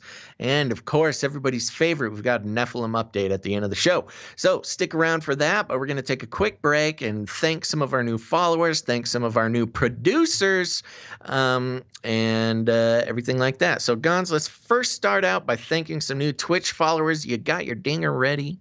I think so. Yep, here it is. He thinks so. He thinks so, folks. All right, coming in and following us newly and bigly on Twitch, we've got Hairy Legs Joe. All right, he finally made it. He heard us talking about his son. He had to tune in, see what we're saying. Next, we've got Rainy Bear. Oh, thank you very much, Rainy Bear. We got More Than Conquerors. All right. Gonzalo de Basilisk. Ooh. Yeah. Angels, Saints. Awesome. I am Dolly H. Dolly. Layla Darlin 1221. I think that's a repeat, but thanks for being here. Nick H 1980. There we go. That's all of our new Twitch followers. Thank you guys so much for following us over there. Turn on notifications. It's really a great way to tune into the show. Oh, interesting. Uh-oh. Our Twitch, or my Twitch thing here, said the stream was canceled. Let me reload, make sure I can stay in here. Yep, there we go. Okay, we're still here. And next, I want to talk about and thank some of our new producers of the show. Gons, and it looks like we had one just come in right at the last second. If you want to jump over there and grab that, put it on the list. Now, here's the thing, folks. We're on the value for value model, much like Trump and Qatar. It's in Saudi Arabia. It's value for value, folks. And what does that mean? What that means is we do not subscribe to the advertising model. And if you've seen The Social Dilemma, I'm glad I saw it. I'm glad our people are watching it. If you're still on Netflix, you should watch it for no other reason than it will confirm the whole philosophy behind the fact and the reason why we do not sell advertisements on this show. Advertising is brainwashing. Advertising is one of the most evil systems in the world. It is the reason for all this data collection through social media. It's the reason for shows like No Agenda getting kicked off of Spotify. It's the reason. That's right. I forgot about that. It's the reason why Joe Rogan had to come out and apologize for simply stating known recorded facts. Okay. When advertisers get involved, you have to stay brand friendly. You can't talk about certain things. You must talk about other things. And oh my goodness, you better not cross that line or else they pull your funding and you are done for. Or you have to come out and make a big apology for, stating obvious facts. So that's why we decided long ago that we do not believe in commoditizing our listeners, turning you listeners into cattle to be loaded up and sold, your attention and your trust sold to advertisers for our own personal gain. It's a criminal enterprise, folks, and that's why we run on the value for value model, which means we put out the show, we do a pretty good job, and we do it as often as we can. And if you get any value out of this show, you have the opportunity to put some value back in, and that's the only way that this whole thing keeps moving, folks. So we want to take a second and thank real quick comment before I get into it, Guns. You know why I think No Agenda got kicked off of Spotify? Probably because of what he said on the Joe Rogan show. They said stuff that you're not supposed to say, but there's no advertisers keeping them on Spotify. If Swiffer WetJet was paying Spotify advertising for the No Agenda show, they might have been, not deplatformed. He may have had to come out and make an apology, but it would have kept them on. Spotify has no monetary reason to keep No Agenda on the platform, and that's why they got kicked off, in my opinion. But anyways, let's get into it. If you want to become a producer and support the show financially, you can head to patreon.com/CCNT. A couple more ways I'll share with you in a moment. I had one thing I was going to say and I forgot it. So you can head to patreon.com/CCNT. You're not just a donor. You're not just, a charity case. We're not a charity case. If you pay to help produce the show, you are a producer. So I'm going to name some producers for today's show. Gons, are you ready? Ready. First of all, we got Sola Scriptura coming in. Yeah. And they came in with a $33.33 using the elite messaging number, taking it back from the powers that be. Next, we've got Strongholds Falling. Thank you, producer. Strongholds Falling. Very cool. Now, we also have patreon.com/Canary Cry Radio, separate Patreon, but we'll give you credit here. And, we had a make good last week for producer Caleb, and he came in again and upgraded his support over on patreon.com/Canary Cry Radio. So thank you so much, producer Caleb. You are a treasure and a friend. Yeah, thanks, Caleb. Appreciate the note too. We received a note from you. Great note, and we're all good, bro.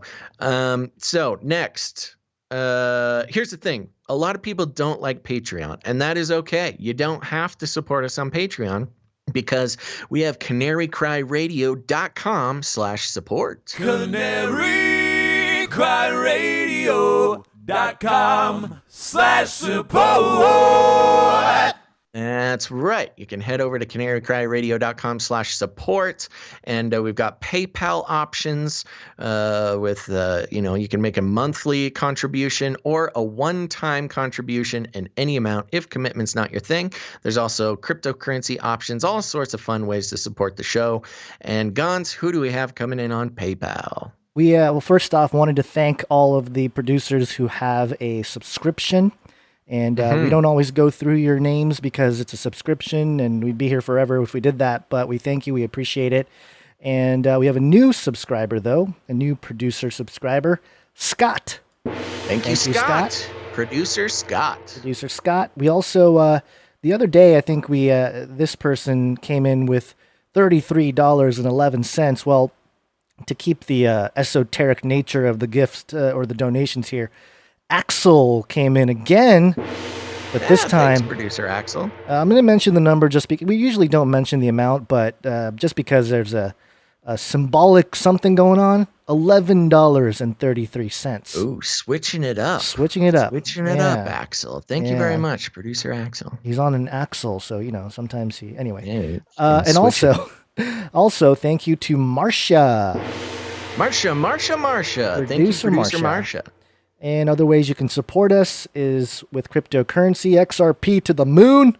Woo! And also, I don't think we had anything this time around, but we're also looking for knights. I'm sure some people are close to knighthood or damehood.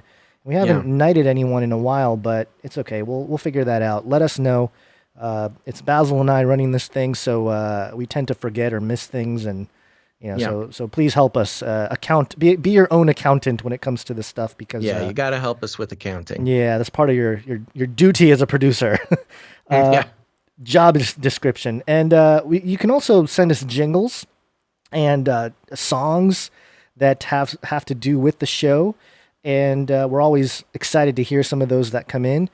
But we're always happy about the art that we get. One art, please.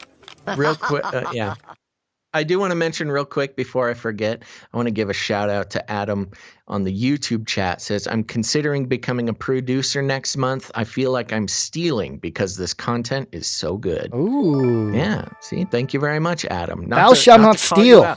Not to put you on the spot, but it was an inspiring message. Thank you, Adam. You're breaking the law by stealing. No, sorry. I'm trying to guilt trip this guy. Yeah, I'm trying to. He gets points. Don't tear down my friend Adam. I know. I'm just playing. All in good fun here. Okay, so the artwork. Per usual, we have our return artists for the show. Yay. We'll start off with Allie's drawing, which is basically a portrait of me. Ooh. And I appreciate it. Thank you. I look so clean. Whoa, that's a good one. I know. Nice one, Allie. I know. I got the suit on. This one I'm going to give to the wife, and maybe she'll approve of me. You look so respectable. I know. Look at you. That could be like your picture on your book sleeve. Yeah. Instead of a picture of me, I'll just put the drawing. Gonzo Shimura. Yeah. Drawn by Allie.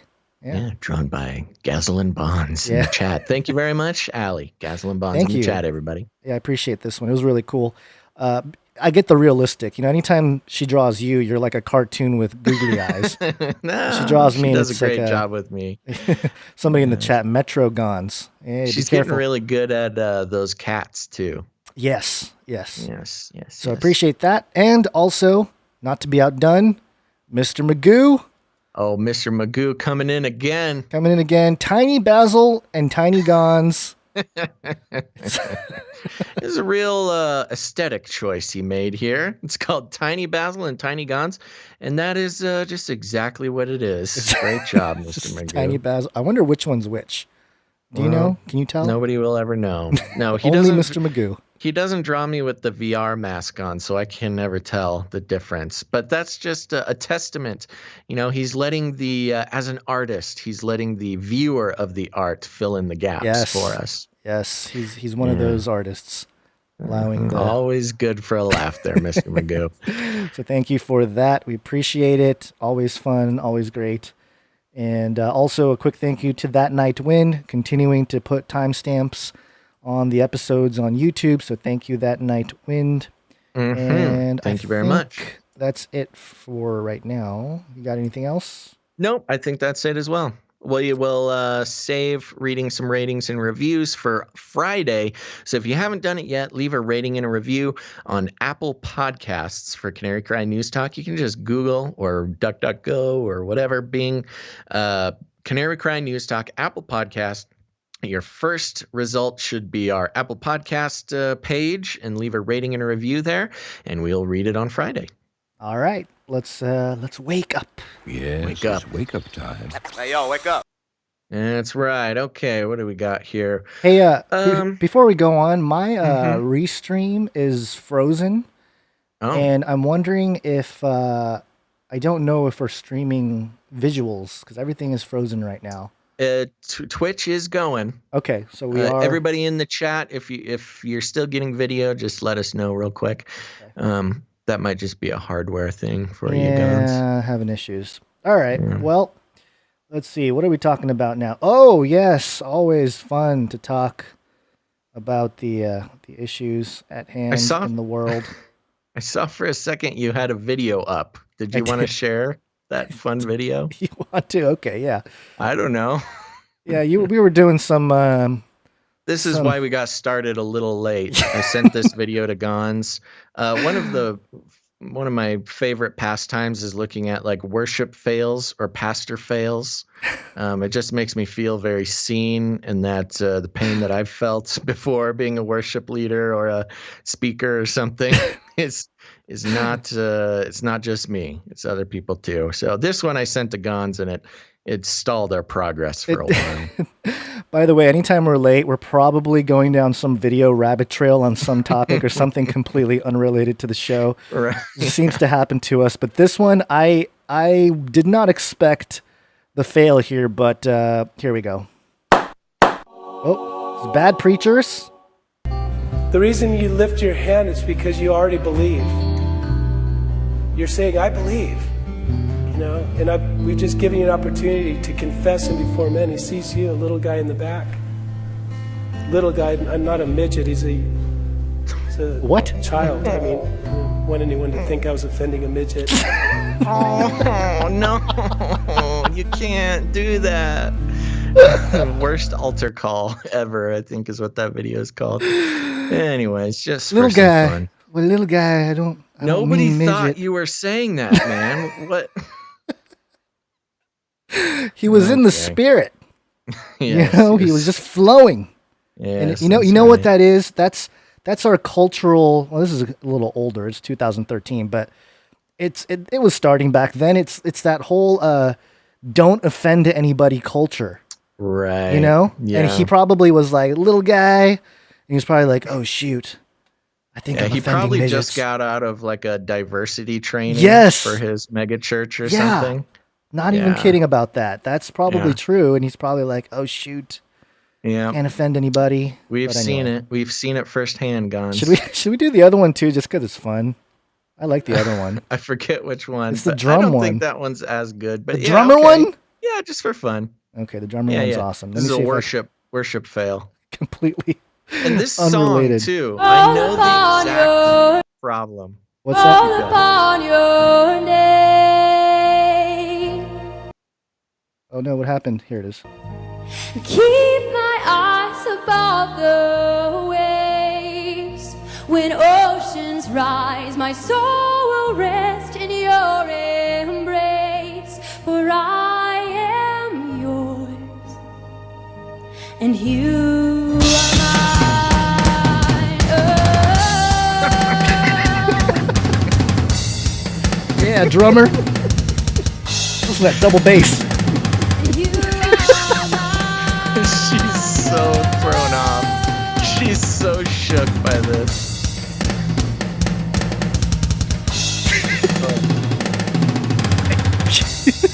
Okay, we get it, bro. You're good at drums.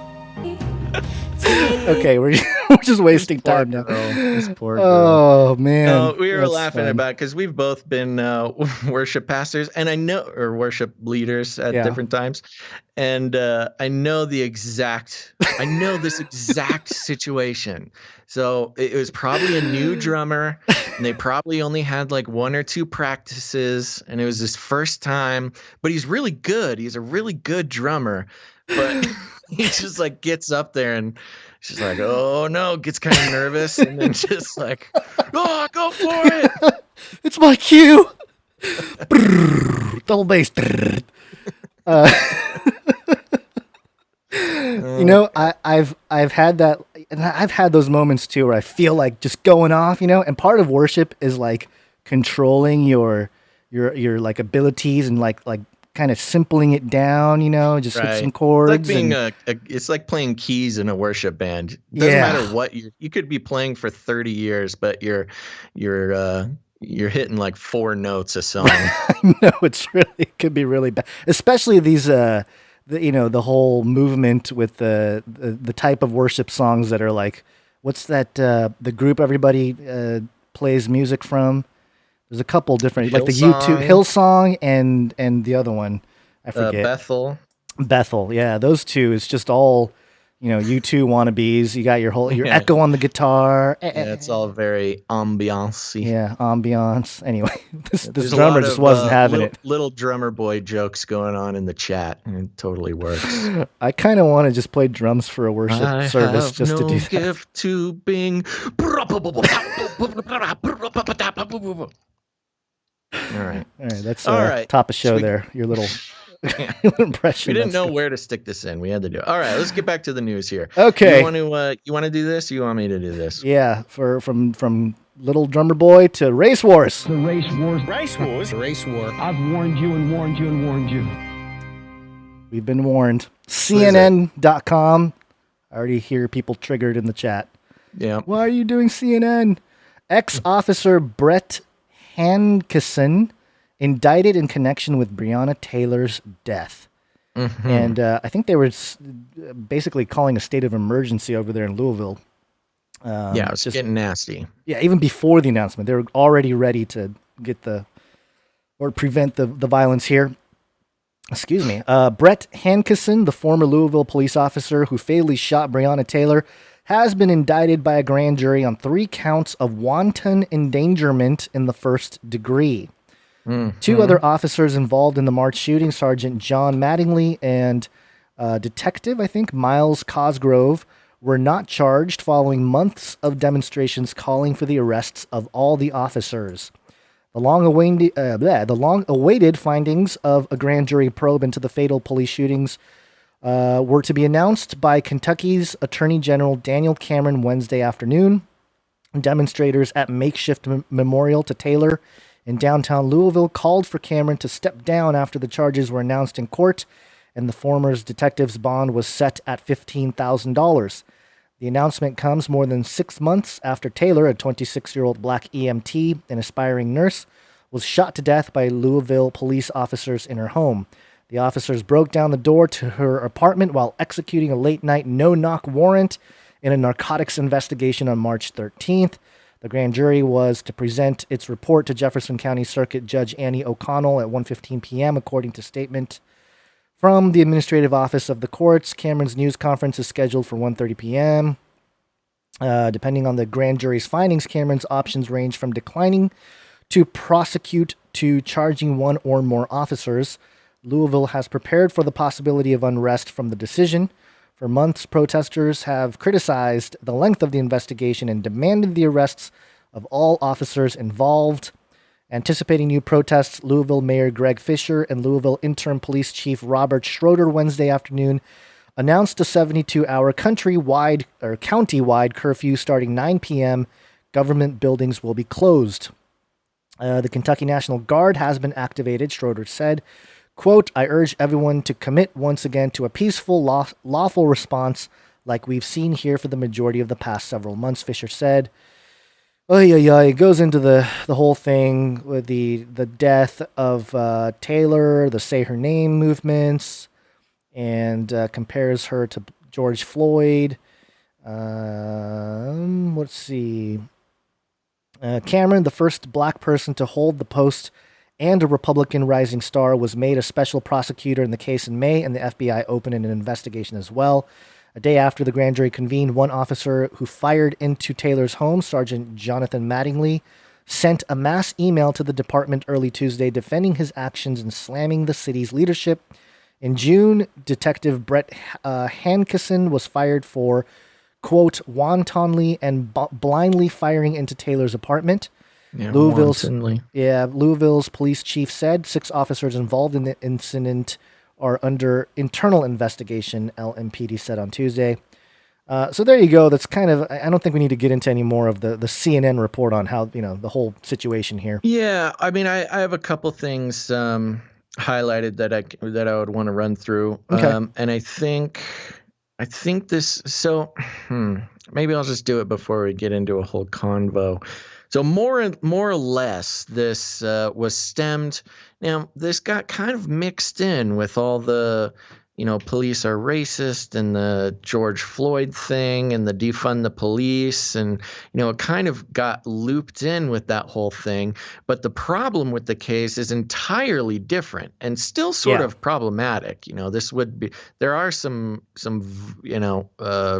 serious considerations to make according to the case, but this is not a case of, the police are racist. She didn't get shot because of some sort of racist police officer. But let me jump down here, and it kind of explains the situation for those who might need a refresher. Police believed Taylor was home alone when she was in fact accompanied by her boyfriend, who was legally armed, according to a CNN review of the shooting. That miscalculation, along with the decision to press forward with a high-risk forced entry raid under questionable circumstances, contributed to the deadly outcome. So remember, this was a no-knock raid. This was not, some stop or frisk. This was a highly planned event, a strategic planned event in order to, strike a blow to a drug cartel, basically. Continuing on, Taylor's ex-boyfriend was the actual focus of a narcotics investigation that led officers to execute the warrant on her apartment where no drugs were found. Police said a man was shipping drugs to Taylor's apartment to avoid detection of a trafficking ring, according to a police affidavit for a search warrant, which was obtained by CNN. The search warrant authorized police to search Taylor's apartment, 2 vehicles, and 3 people, including Taylor, and to seize, among other things, drugs and drug paraphernalia, money, safes, weapons, documents, and computers. The warrant did not specifically connect Taylor to any alleged drug activity, and Taylor's family and their attorney have maintained that she was not involved in her ex-boyfriend's alleged drug trade. Taylor was sleeping next to her boyfriend, Kenneth Walker III, in the early hours of March 13, and when they heard a noise, they both got up and walked to the door. So this is a little bit of a different story from the original story. A lot of the outrage was they shot her in her sleep. She was sleeping in her bed and got shot during this thing. So now the story is that they both got up and walked to the door. Quote, she's yelling at the top of her lungs, and I am too at this point. Who is it? Recalled Walker, her boyfriend. No answer, no response, no anything. Walker told investigators when he heard banging at the door, his first thought was that it was Taylor's ex-boyfriend.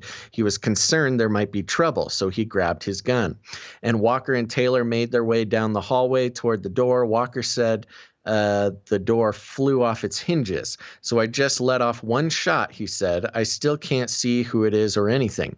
Cameron said Wednesday the officers both kicked and announced their presence at the apartment, and an account he insisted was corroborated by a witness near Taylor's apartment. After the officers used a battering ram to enter, Mattingly was shot in the leg, severing his femoral artery, he told investigators. He and 2 other officers, Hankerson and Cosgrove, then discharged their weapons, according to the CNN review. Taylor was killed in the barrage of shots from the 3 officers. Walker, who is unarmed, dialed 911 and told the dispatcher someone had kicked in the door and shot his girlfriend. So according to this updated report, she was not sleeping in her bed. She was up and seeing what all the commotion was about, just with her boyfriend. And here we go. Moving on. Louisville Police Department Miles Cosgrove, DET. What is Louisville Police DET? Detective, thank you. Miles Cosgrove fired Detective Brett Hankerson. Oh, I'm reading a dang wrong thing. Sorry. Mattingly's attorney, Todd McCurtney, defended his client's conduct. Sergeant Mattingly was following orders of superior officers, was not involved in the planning process of the arrest, and at all times followed established police procedures, McCurtry said. Walker was arrested and 6 days later indicted for the attempted murder of a police officer. The Louisville area's top local prosecutor later agreed to have an indictment against Walker dismissed. The chaotic police operation that night was exacerbated by Hankerson, who was accused by his own department of blindly firing 10 rounds into Taylor's apartment from an outdoor patio. Hankerson has since been fired and is appealing his termination. His attorney, David Leidy, has declined comment. That's one of the other officers. Schroeder, the interim police chief, wrote in a June letter that Hankerson violated standard operating procedure when his, quote, actions displayed an extreme indifference to the value of human life when he, quote, wantonly and blindly fired 10 rounds into Taylor's apartment. Some rounds reached an apartment next door, quote, endangering the 3 lives in that apartment. Schroeder wrote, the chief called the officers' conduct, quote, a shock to the conscience. The officers were not wearing body cameras, police said. Schroeder wrote that Hankerson was disciplined in January 2019 for reckless conduct that injured an innocent person. He gave no other details. And then it goes into some of the lawsuits, talking about there may be a $12 million settlement, et cetera, et cetera. But the really interesting story here, and we've talked about it before, but just for a review, I mean, these police officers, like I said, this got wrapped up in the whole police are racist thing. They shot this girl in her bed, et cetera, et cetera. But really, it was a no-knock warrant that these 3 police officers they didn't plan it. I mean, they didn't just choose a house to go raid. You know, this was part of a larger investigation, and they just happened to be the guys chosen to execute this warrant. And, you know, with some of the shifting facts about where exactly Breonna was, again, she wasn't shot while she was sleeping in her bed. She was right there. Now, I've said before, I can't blame the boyfriend. You know, somebody's banging on your door and they're not answering your calls to ask who it is. You're going to grab your gun. And then when the door flies off the hinges, you're probably going to fire a bullet. And then it's just unfortunate because, again, and when you're a cop and somebody shoots at you, you're going to shoot back. Yeah, this whole situation is just, it's just sad. It's a sad situation, but it's even sadder that it's been co-opted by this whole movement as, you know, racist police when it's just factually, there's no evidence to support that. Yeah. I mean, that's kind of the bottom line here, that obviously we're not going to get the clarity of that point in the CNN version of this article or this story. But yeah, show me, you know, a piece of evidence to suggest that they shot because they were black. You know what I mean? Right. Like there's zero, not even close to evidence to suggest that. And then, you know, people that defend the other side of the argument would have to kind of wiggle around. Well, why was the warrant there in the first place? And blah, blah, blah. And that's a whole other discussion that it's really just a sad conglomeration of events from, you know, her having an ex-boyfriend who's wrapped up in a drug ring and may or may not, you know, for some reason the police had reason to suspect that he was having drug packages delivered to her house. And obviously the fact that he thought that the boyfriend thought that there would be trouble because the ex-boyfriend was there. Right. Shows that there's like just really unfortunate circumstances. And then on top of that, you've got, you know, semi-rookie cops and one who admittedly, I mean, I think this charge is legit. You know, I think if you're going to charge somebody for something, it sounds like this cop, you know, I think the charge is correct. Wantonly firing into an apartment that he can't see, you know, and just firing 10 shots. It sounds like he's a little bit of a hothead or a little bit of a loose trigger finger. Right. And yeah, I'm trying to find some other resources to maybe find the logic or the, you know, what caused the warrant to begin with to the house. Mm-hmm. And, I mean, there's some sources out there saying that it had to do with a little bit of surveillance of the neighborhood and the car that Parks or had been traveling back and forth from a house that was suspected of trafficking and drugs and stuff like that. So, yeah, I mean, if you're going to be in that sort of world and associate with that, you're always in risk of this type of takedown or whatever, or encounter, I guess, with the police. But yeah, I think the bigger issue here with this cop, indict one cop, you know, wantonly shooting. That makes sense. Wonton. I know, it's such a weird... Wanton. Oh, wanton. Okay. All right. Well. But I mean, the bigger picture of this is no-knock warrants. I mean, no-knock warrants are an insane, unconstitutional practice. I know, it's pretty insane. It literally goes against what is it, the Fourth Amendment? Oh gosh, I need to brush up on my amendments. But yeah, I mean, we're constitutionally protected from literally having cops bust into our house unannounced. Yeah, I mean, I don't get I'm trying to find more on the reasons. I guess, I mean, they had to have had some kind of enough information to even conduct that. You know what I mean? Like, what's the logic from the police officer? But anyway, I think all that is a worthy discussion to have regarding this particular issue. But unfortunately, that's not how society is going to view it or handle it. They just want the police officers arrested and executed or whatever. Yeah. And defund the police.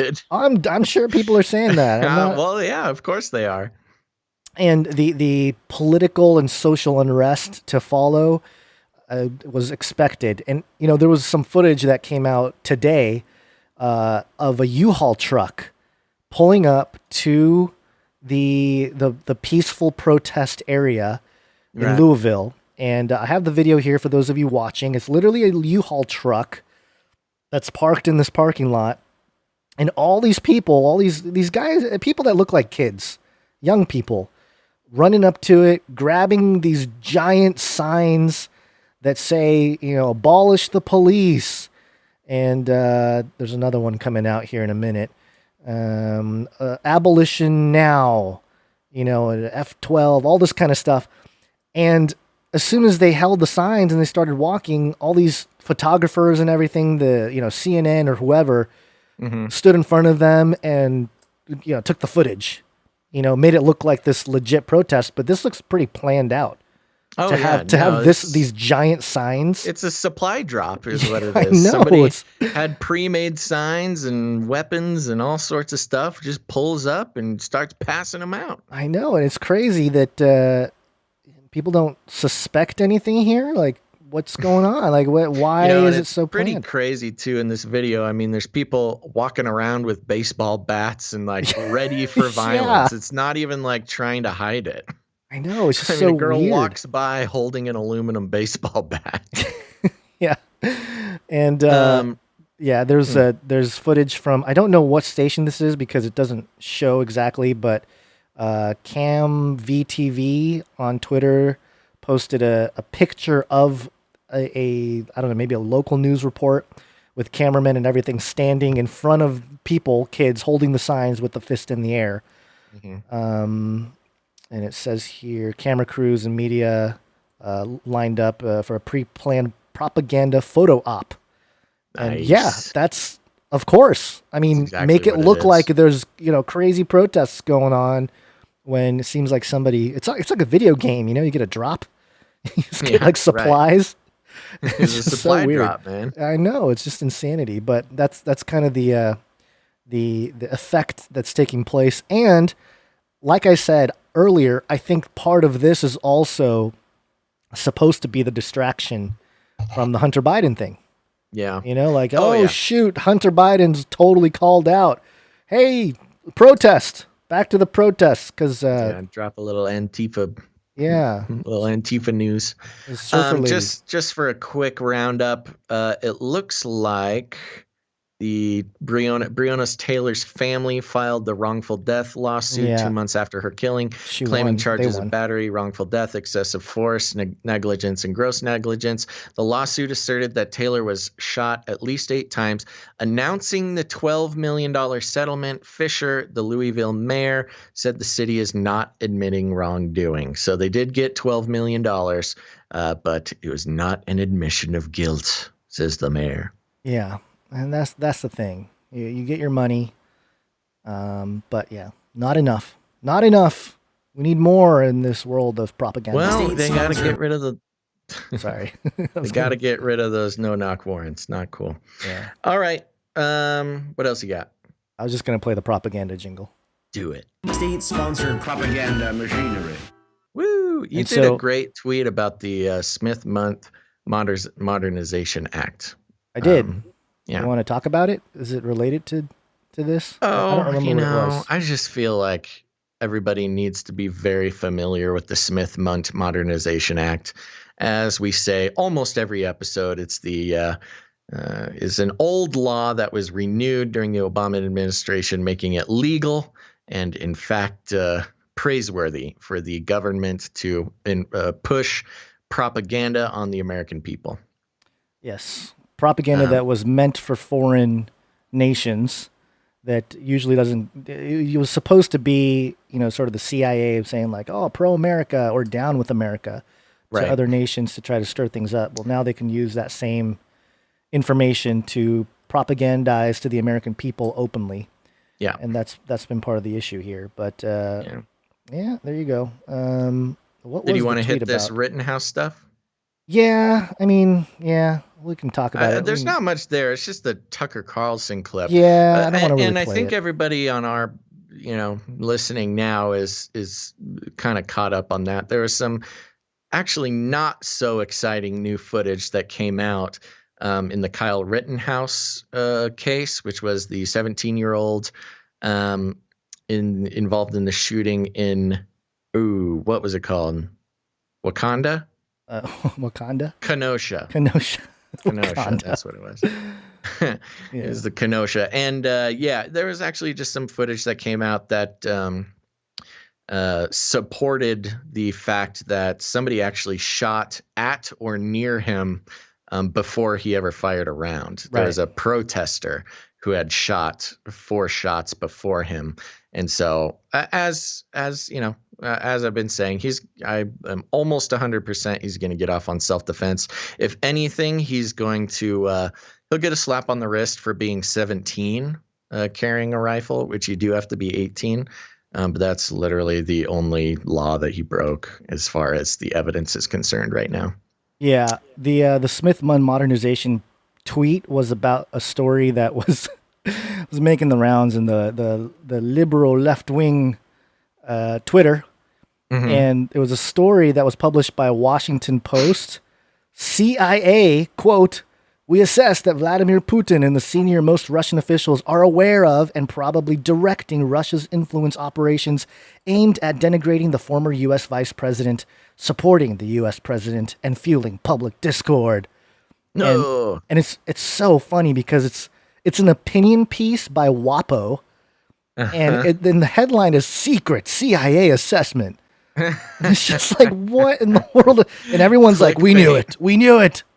And it's like, wait a minute. Okay. So the lefties are like down with Bezos, the billionaire, but also Washington and down with the intelligence agencies, but also Washington Post opinion piece, secret CIA, supports our view of Orange Man bad. So share it, everybody. Right. Which is so funny because, the U.S. has meddled with so many elections around the world, and the most guilty party is the CIA. They're like responsible for meddling with so many elections.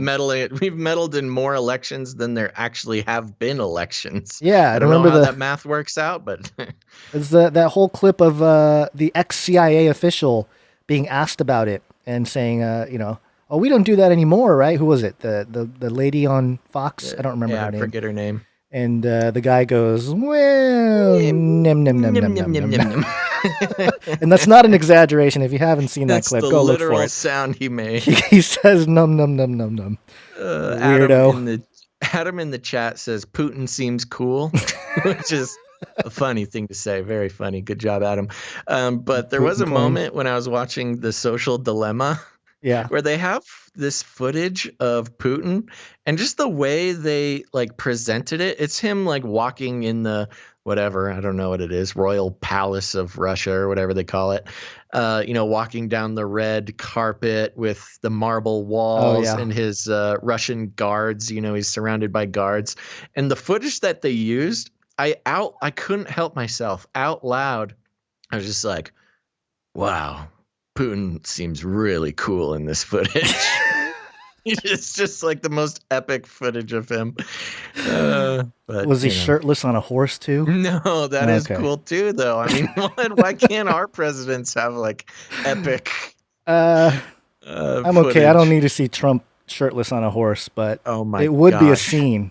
I would like to see that for its comedy, its comedic value. Yeah, sure. Oh my gosh, Trump shirtless riding maybe not even a horse, maybe like an ostrich, a really buff ostrich. There you go. That's next piece of art. You're feeding the producers inspiration. Some inspiration for the artists. Shirtless Trump on an ostrich in the style of Putin on his big white horse. All right, let's talk about, let's get some updates on Daddy Fauci. Daddy Fauci. Where's my jingle for that? What happened to it? It's here. Oh my gosh. Here it is. Science is truth. No, it's not. That's not scientifically provable. All right. This is from news.yahoo.com. Fauci blasts Rand Paul for not listening in COVID-19 hearing. Rand Paul, we did the Canary Cry radio interview where I talked to Rand Paul. Yeah, that's right. And I actually just talked today with somebody who was involved in setting that up. So maybe I can get another meeting. Yeah, that was before that was after something had happened to him, and then he got hit. He got beat up with the bat. He was toying with the idea of running for president. It was a long time ago. Yeah. Okay, here we go. Fauci blasts Rand Paul for not listening in COVID-19 hearing. Dr. Anthony Fauci just blasted Senator Rand Paul for repeatedly not listening to health experts during COVID-19 hearing. When Fauci, the director of the National Institute of Allergy and Infectious Diseases, testified before the Senate on Wednesday, Paul grilled him about whether he has, quote, any second thoughts about his COVID-19 mitigations and recommendations. With Paul questioning the purpose of coronavirus lockdowns, comparing the United States' approach to Sweden's, and claiming that, quote, mitigation efforts have failed to flatten the curve. And that it's not possible to alter, quote, the course of an infectious disease through crowd control. Fauci strongly pushed back against Paul's assertions, telling him it's not appropriate to compare Sweden to the United States and that he doesn't regret recommending physical distancing to slow the spread of COVID-19. When Paul accused Fauci of jumping up and down over New York's handling of the pandemic, despite its high number of deaths, Fauci again shot back saying, quote, you misconstrued that, Senator, and you have done that repetitively in the past, repetitively. Wow, I just had a crazy brain glitch trying to read that sentence. Paul also claimed that New York has been able to lower its number of COVID-19 cases due to community immunity, another assertion that Fauci pushed back against. I challenge that, Senator. That's not how he sounds. He sounds. I challenge that, Senator. Is that better? Bebop from Ninja Turtles? What's going on? Okay. I challenge that, Senator, Fauci said. This happens with Senator Rand all the time. So exasperated. This happens with Senator Rand all the time. You're not listening to what the director of the CDC said, that in New York, it's about 22%. If you believe 22% is herd immunity, I believe you're alone in that. Robert Redfield, the director of the Center for Disease Control and Prevention, warned in the hearing that, quote, a majority of our nation, more than 90% of the population, remains susceptible to COVID-19. I wonder how he gets that number. Who's not susceptible? I don't know. I mean, like, choose, like, have some consistency here. Is everybody susceptible, or is it just old people and kids, or is it, I don't get it. Who are the 10%? Yeah, who are the 10%? We need to talk to these 10% that are magically not susceptible to COVID-19. It's the reptilians. Heated exchange between Dr. Fauci, Senator Rand Paul. You're not listening. Oh, that was a tweet somebody did. So, okay, so there you go. Fauci blasting Rand Paul for something. Yeah, I mean, I thought Rand Paul made some good points in his little thing there, and then Fauci, of course, lashing back, have to protect the status quo. But I don't know. I just thought it was interesting. There's a little pushback. These are always entertaining when they're happening. Yeah, it's like drama. It is like drama. Political drama. There's no news in here. No. The news, this headline should say Fauci and Paul were mean to each other or something. I don't know. It's just weird. It's not news at all. There's no news. Just two guys were mean to each other. It's all this is. I think Ron Paul, his website got taken down or something after this. That had to do with some of the sketchy numbers or questioning some of the numbers with the COVID thing. Uh-huh. So it seems like there's a full force attack on the whole Paul side of the what aisle. What a father-son team, these Pauls. I know. Get rid of them. Gotta get rid of them. Defund them. Here's why I like Rand Paul. He really doesn't make any friends. I kind of feel like I have that in common with Rand Paul sometimes. On one hand, the conservatives love him for his COVID-19 responses and kind of trying to tear into Fauci. On the other hand, I forget what it was. He did something to really make conservatives mad a year or two ago, where they were calling him a traitor and they were really trying to take him out. I feel like that sometimes. Like, I can't make friends with anybody. Oh, you'll be fine. You just got to get rid of those googly eyes and people. You'll be fine. Yeah. Okay. I see a Trump coup plot trending. You want to see what that's about? I'm curious. Yeah, let's see what that's about. Just on the fly little check on what's happening here. Yeah. Let's see. Trump coup plot is getting reported on by media besides The Atlantic, which broke the story. This should be the top story on every network between now and November, with only occasional breaks for other news. This may be the biggest story in U.S. history. Oh my gosh. Vanity Fair.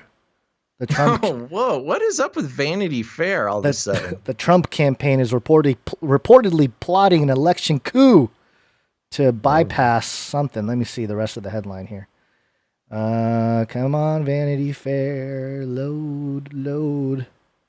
Wow. I'm gonna look up who owns Vanity Fair, because they really did go from like a fashion magazine to... Yeah. Well, the Hive. The Hive side is all political. Yeah, Trump campaign is reportedly plotting an election coup to bypass, with quotes, bypass a Biden win. Oh, is this the thing where he said, I'm going to make an executive order that says Biden can't be president? I don't know. That was such a joke, and people were freaking out about it. Like, come on, guys. It was the worst Orange Man bad moment ever. Yeah, Trump campaign is, according to The Atlantic, it's all just like The Atlantic, too. Media. That's another thing. The Atlantic, who owns The Atlantic again? Is that Bill Gates? Hold on, let me look that up. It's not Bill Gates. It's new. It was newly purchased by a very suspicious figure. I don't remember. And that's why it started popping up. I never not heard of, but like I never read anything from The Atlantic. And then suddenly the ownership got transferred, and I started getting Atlantic articles sent straight to my phone out of nowhere. Oh, yeah. I'm going to look it up. They're probably coming after you. Got a lot of things to look up here. I know. Let me just read the first paragraph. Donald Trump has been throwing everything he's got at the 2020 election to ensure a favorable result or otherwise undermine the outcome, sowing doubt in the legitimacy of mail-in ballots, screwing with the postal service that will handle them, trying to recruit law enforcement as poll watchers, flirting with delaying the election, and openly stating that he won't accept any results he doesn't like. Now the Trump campaign is said to be considering another, even more outrageous approach.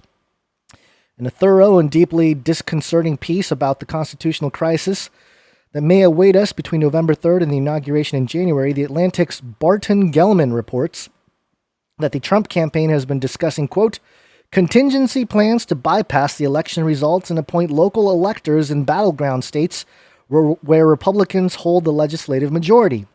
Citing the president's baseless claims of fraud, Team Trump could ask GOP-controlled state governments to choose electors, completely ignoring an unfavorable or uncertain popular vote, state and national Republicans told Gellman. Okay, but presidents aren't decided by popular vote. So I don't know what this guy's ranting and raving about.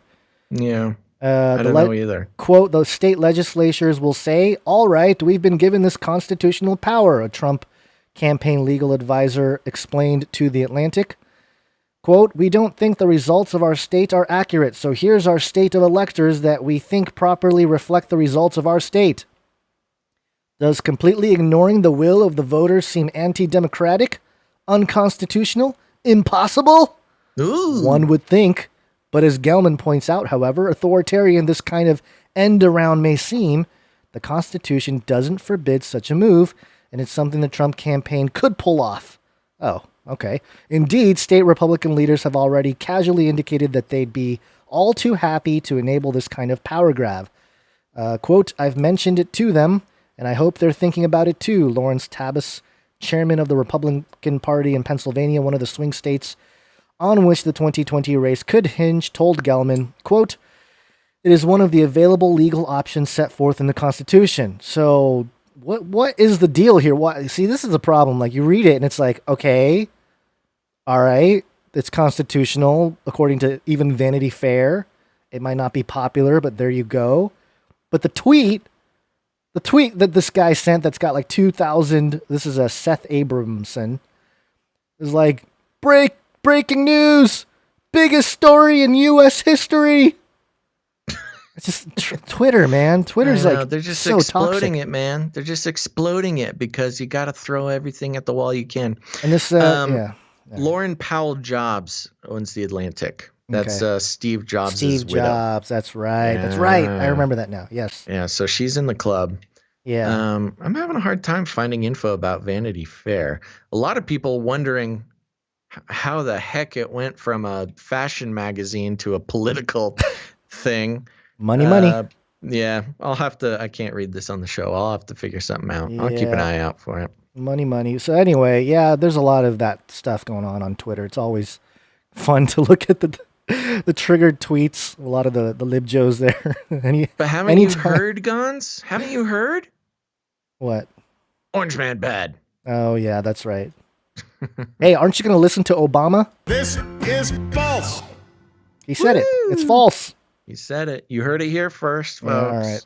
Okay, time to start wrapping it up here. I think so, too. Give us that Nephilim update. Where's my jingle? I'm having trouble with my jingles today. We're all having trouble today. A little bit of a longer show today. Is it? Yeah. What happened to my Nephilim update? It was there. Come on, It was Gonzo. here and it's disappeared. Here it is. Nephilim update.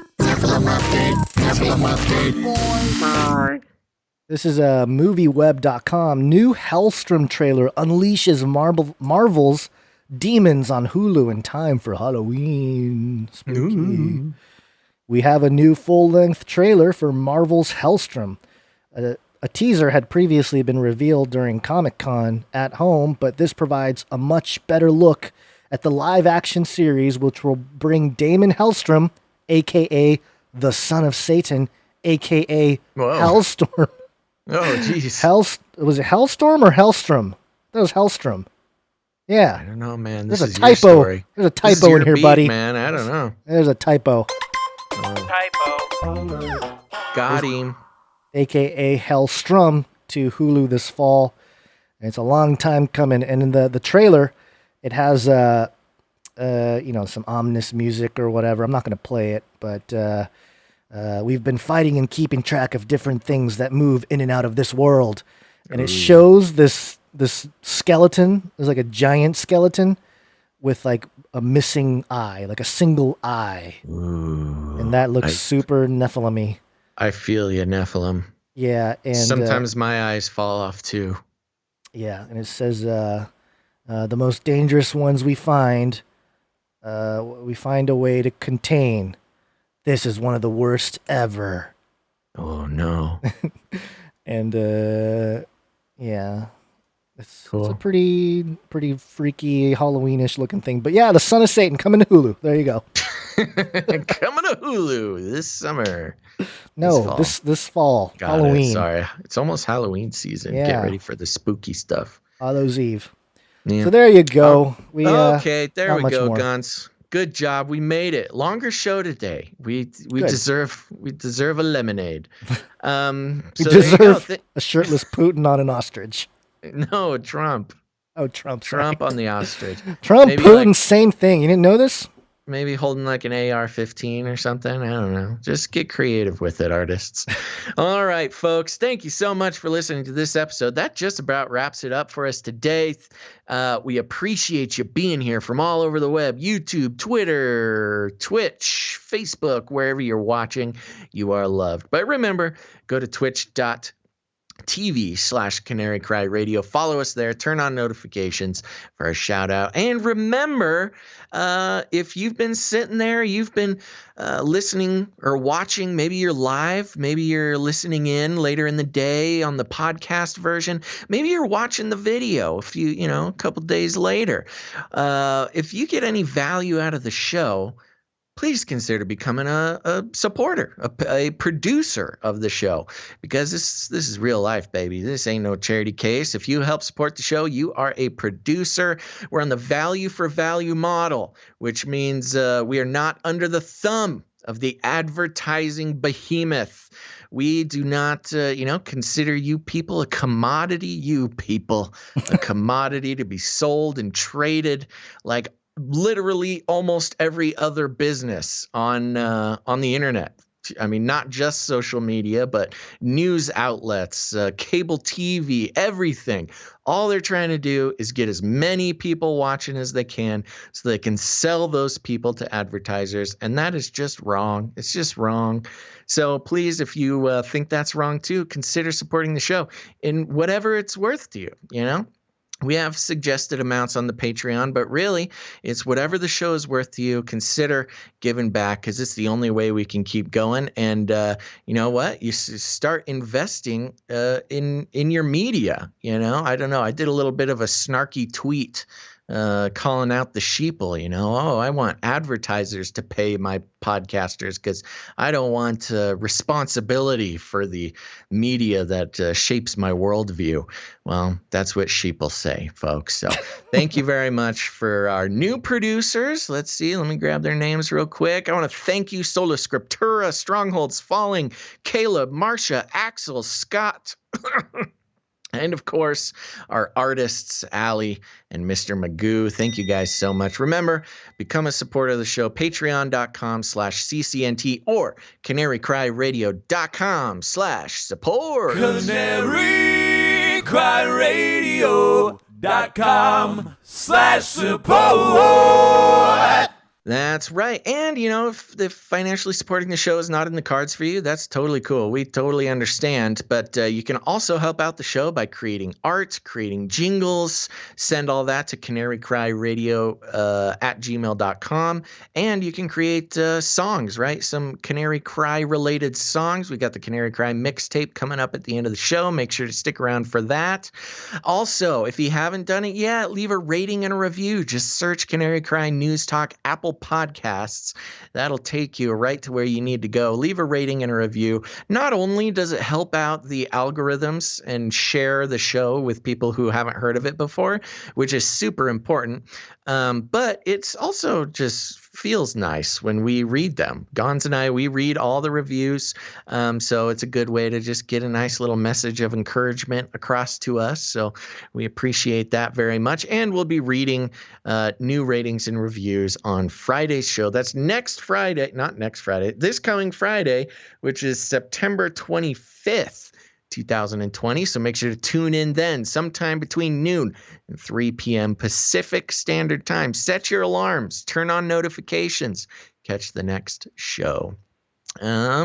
I think that's about it. So, another great way to help out the show is to simply just share it with people people who are starting to wake up. I mean, especially with all this FinCEN news and all the government and corporate corruption going on around the world. This is going to continue to be a huge story moving into, our near future here. So your people are going to start waking up. So consider sending them an episode. And it's a great way to say, say I told you so, because, it's going to be a couple months, maybe in the new year, your friends are going to start freaking out about FinCEN, and you get to say, I knew about this months ago. I can't believe you're just catching up. And anyways, if you want to help wake them up or give them a solid foundation for moving into the life of knowing that the world is not what it seems, go ahead and just send them an episode, one of your favorite episodes, and we appreciate that very much. Maybe they give them a shout out or something. Let us know if you share the show with somebody who listens, and we'll do that. And if you need any other instructions, here's what you do. You just walk right up to them, you grab them by the cage, and then you shake it. The end of the world occurred pretty much as we had predicted. I want to shake things up, stir up some controversy, rattle a few cages. Hey, stop that! Don't ever silence me. I'm the last angry man, a crusader for the little guy. Leave the bird alone. Never. Rattle a few cages. Rattle a few cages. The human race will have every opportunity to improve. And if they don't? Ask Noah. That's right. Just ask Noah. Okay, everybody, remember, we'll be back on Friday, September 25th, sometime between noon and 3 p.m. Pacific Standard Time. Follow us at twitch.tv/Canary Cry Radio. We'll put the link in the chat there for those of you who haven't followed us there. Remember, it's good to follow us on multiple platforms. Turn on notifications, because you never know when YouTube's going to decide to not send out the notification. It happens, folks. Happens more than you'd think. So thank you very much for that. We will see you on Friday. Thanks for listening to this episode of Canary Cry News Talk. Make sure to tune in next time. But until then, think outside the cage. Canary in the coal mine.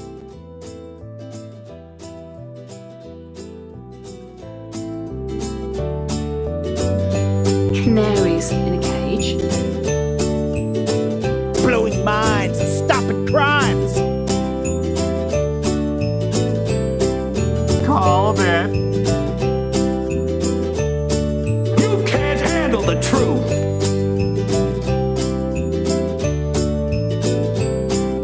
Stop this progress before it is too late. Shoo, hallelujah. Remember, reality is an illusion. The universe is a hologram. Buy gold. Buy! I want to shake things up, shake things up. I want to shake things up, shake things up. Leave the bird alone. I want to stir up some controversy. I want to rattle a few cages. I want to rattle a few cages. I'm the last angry man. You'll never silence me. I'm the last angry man. I'm the last angry man. You'll never silence me. I'm the last angry man. A crusader for the little guy. Little guy. Little guy. Well, we'll see about that. Whatever, Illuminati.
So let me go into the archives and find out what I told you. I tell you something. People call me everything under the sun, accuse me of lying and everything else. I try to give you a heads up. I warn you. And then months later, when I'm right, everybody forgets. I said this months ago. I tried to tell y'all. This is what was happening. I tried to tell you. Heads are gonna roll. I tried to tell you. It's chaos. It's a mess. I tried to tell you. And nobody wanted to listen. Do y'all hear me now? Is it clear? I tried to tell y'all. It's getting ugly. It's a mess. I tried to tell y'all. Nobody wanted to listen. And now you see folks scurrying. I tried to tell you.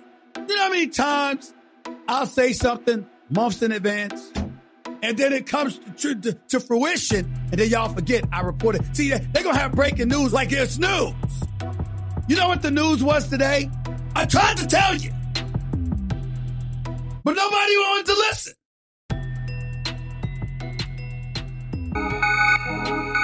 In the future, humans will be confined in a people's zoo. People, I'll keep you safe and warm in my people's zoo. I'll keep you safe and warm now in my people's zoo.